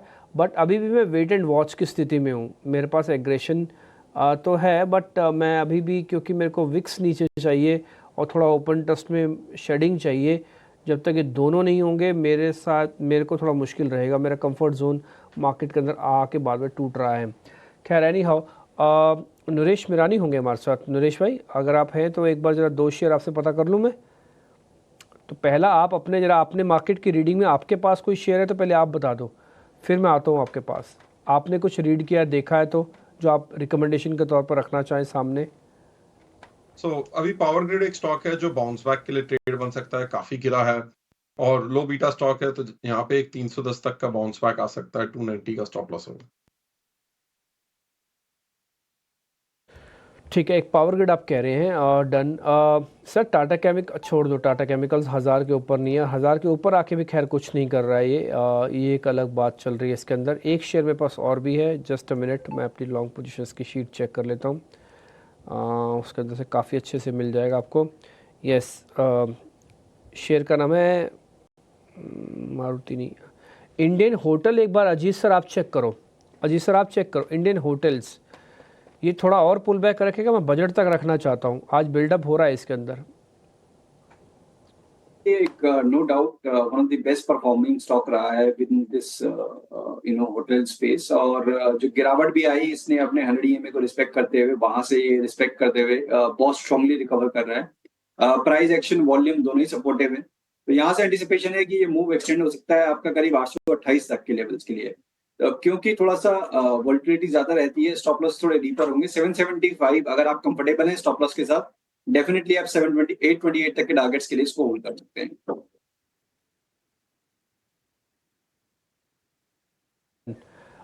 एक दो पॉइंट्स और ज़रा पता कर लेते हैं नरेश भाई से भी। नरेश भाई एक बार ज़रा अल्ट्राटेक सीमेंट देखना, ये मैं सारे शेयर्स वही पूछ रहा हूँ जो मेरे को बजट के हिसाब से इंपॉर्टेंट लग रहे हैं। अल्ट्राटेक सीमेंट स्ट्रेंथ कितनी है, पावर कितनी है? स्टॉक का 10,400 to 600 जहाँ पे जून में मोमेंटम शुरू हुआ था वहीं भाव पे आया हुआ है। ओवरसोल्ड भी है, शॉर्ट टर्म में बाउंस बैक आ सकता है 11,200-400 तक का। एक चीज़ मैं थोड़ा अपने एक्सपीरियंस से बोल रहा हूँ, इस समय ना मार्केट को ना देखो। इस समय जो मार्केट को देख रहा है ना, वो हर 5-10 मिनट में अपने प्रिंसिपल्स को तोड़ने के लिए मार्केट कर रहा है, आपको तैयारी कर रहा है। ना देखो मार्केट को इस समय, क्योंकि इस समय market shallow in the sense, मतलब ना इसके पास डायरेक्शंस है ना भी कुछ है, स्ट्रेंथ तो बिल्कुल भी नहीं है। आप स्ट्रेंथ लेके बैठे हो, सोच के बैठे हो, तो ये सारी चीज़ एब्सेंट है। मार्केट्स को ना अभी देखो मत, ले रखा है ना तो लेके से चुप करके बैठ जाओ और कल के लॉस को प्रोटेक्ट करके बैठो। आप कल के जो लॉस थे वो एक्सट्रीम लॉस बने हैं, आप सिर्फ उसी को देख लो। बस इसको ना बजट तक रखो भी आप। ये आप चाहो कि डैमेज 1-2 दिन में ही कंट्रोल हो जाएगा, मेरे को लग रहा है कि कंट्रोल करना चाहता है बट मार्केट का फोर्स ही नहीं है, उसके पास पार्टिसिपेशन ही नहीं है। एफआईज नहीं है तो कौन, डीआईज का तो है रोल, बट डीआईज क्या करवाएंगे इससे, है ना। तो थोड़ा सा रुक जाओ, बार बार बाजार को देखो मत, पूछो मत, समझो मत। मैं भी कोशिश कर रहा हूँ कि थोड़े कम से कम क्वेश्चंस पूछूं, और क्वेश्चंस ऐसे पूछूं कि जो टिल बजट तक रखूं। मेरे को 2 दिन के शेयर्स चाहिए नहीं, अब मेरे को बजट तक के शेयर्स चाहिए सारे। तो मैं वही पूछने की भी कोशिश कर रहा हूँ, या तो मेरे पास कोई अर्निंग वाला शेयर हो तो मेरे को ऐसा कुछ शेयर ढूंढता हूँ तो मैं आपके सामने रख देता हूँ। मैं बैक टू बैक का एक शेयर और भी है, वो है APL अपोलो नाम की कंपनी है, अभी रिसेंटली एफएनओ में आई है, 1500 का शेयर है ये। एक बार जरा ये दिखाना APL अपोलो, इसका फ्यूचर्स की प्लेट अगर अवेलेबल हो आपके पास तो वो भी दिखाना, ठीक। अजीत सर जरा चेक करना इसका स्ट्रक्चर। डिम्पी देखिए, ये स्टॉक अभी भी रेंज को अपनी बरकरार रखे हुआ है, 1400 से लेकर 1650 ये बैंड में ऑलमोस्ट करीब 1.5-2 साल से ट्रेड कर रहा है। अभी इसने हाल फिलहाल में अपने लोअर बैंड रीटेस्ट किया था और वहां से अब रिकवरी दिखा रहा है। चैलेंज एक ये है कि रिकवरी में वॉल्यूम्स एब्सेंट है अभी तक, तो मुझे लगता है करीब 1520-1530 का जोन है, वहां पे शायद जाके एक बार रेजिस्ट करे। तो जिनके पास पोजीशन है वो बने रह सकते हैं। 1480 का स्टॉप लॉस मींस 1:1 का अगर रेशियो में आप कंफर्टेबल हैं तब आप उसको 1520, 1530 तक के लिए वेट कर सकते हैं। जब उन लेवल्स के ऊपर निकल जाएगा एक बार आपके शॉर्ट टर्म एवरेजेस के ऊपर, तब दोबारा से अपना अपर बैंड के पास 1600, 1620 तक के लेवल्स के लिए अटेम्प्ट कर सकता है। तो एज ऑफ नाउ अभी रिस्क रिवॉर्ड 1:1 का है, कंफर्टेबल है, डेफिनेटली अटेम्प्ट कर सकते हैं, अदरवाइज अवॉइड करें। एक छोटा सा पॉइंट मैं और रखना चाहता हूँ यहाँ पे, ऑप्शंस वाले ध्यान रखें, कॉल्स के प्रीमियम का बढ़ोतरी नहीं हो रही है। मैं आपको एक छोटी सी कॉल दिखा देता हूँ मैं। अभी आप बैंक निफ्टी चल रहे हो 23,200 पे, आप 23,300 की कॉल दिखा सकते हो जैन की। ये 30 जैन लिखा होगा इसके ऊपर, 30th जैन आपके ऊपर। अगर देखो, अगर आपके पास आता है प्रोड्यूसर साहब तो ज़रा दिखाना, 200-250 रुपये की वो कॉल होगी, 23,300 की, 23,300 की कॉल्स में बाइंग नहीं है ना। जबकि निफ्टी करीब 50 पॉइंट ऊपर है, यस ये वाली। आप देखो कॉल में बाइंग नहीं है, 3% नीचे है, जबकि निफ्टी कितना है, 50 पॉइंट ऊपर है। और आप एट द मनी पे हो। आप एट द मनी कहने का मतलब कि जिस जगह पे खड़े हो मैं वहीं की कॉल दे रहा हूँ, कि ऊपर की नहीं दे रहा। तो ये भी एक सिंबॉलिक मीनिंग बता रहा है कि जो एग्रेशन है ना वो बहुत ज़्यादा नहीं है। अगर एग्रेशन बहुत ज़्यादा होता ना, आपको मैं सच्ची बात बताऊँ, ये कॉल कम से कम 30 से 40% ऊपर होती। एग्रेशन अगर बहुत होता तो एग्रेशन मिसिंग है, इसलिए एट द मनी कॉल्स के अंदर भी बाइंग नहीं। और ये मैंने 30 जैन की इसलिए लिखवाई है या दिखवाई है आपके सामने, क्योंकि बजट तक की कॉल, इससे पहले भी एक्सपायरी की कॉल है क्योंकि उसकी वीकली अवेलेबल्स है, बट 30 जैन डेरिवेटिव एक्सपायरी है, 1 तारीख को बजट आना है, तो लास्ट मोमेंट तक की कॉल है, उसके अंदर देखो एग्रेशन नहीं आ रहा है ना। तो ये साफ संकेत दे रहा है कि मार्केट को थोड़ा समय चाहिए, थोड़ा समय लगेगा ठीक होने के लिए। बहुत क्लियर विजन है मार्केट का। आप देखो बाजार को खुले करीब 1.25 घंटा हो चुका है, लेकिन 1.25 घंटे में इंडिया विक्स एक बार भी लाल निशान में नहीं आया। तो still fear in the market है, जबकि कल सहानुभूति वाली बाइंग आई, लेकिन फिर भी still fear in the markets है। आई होप सो कि सेकेंड हाफ आते आते तक विक्स भी टूटेगा, एडवांस डिक्लाइन भी रेशो ठीक होगा। बस यही दो चीज़ें चाहिए, और थोड़ा ओपन इंटरेस्ट कम हो शॉर्ट कवरिंग से। ये बहुत ज़रूरी है ओपन इंटरेस्ट को कम करना शॉर्ट कवरिंग से। देखो नंबर्स थोड़ा ठीक हुए एडवांस डिक्लाइन के, विक्स थोड़ा लाल निशान में है, और ओपन इंटरेस्ट थोड़ा शॉर्ट्स कवरिंग का आए। जब तक शॉर्ट्स की कवरिंग नहीं होगी मार्केट का बेस जल्दी जल्दी बनेगा नहीं। खैर हम आगे बढ़ जाते हैं। अब आशीषा को अपने साथ जोड़ लेते हैं। आज कमोडिटीज़ को वो ट्रैक कर रही हैं और देख के आपको थोड़ा नोटिस करवाएंगे। अजीत सर शुक्रिया, थैंक यू वेरी मच आपका समय देने के लिए। नरेश भाई आपका भी शुक्रिया, थैंक यू वेरी मच समय देने के लिए। 110 पॉइंट अभी बैंक निफ्टी ऊपर है।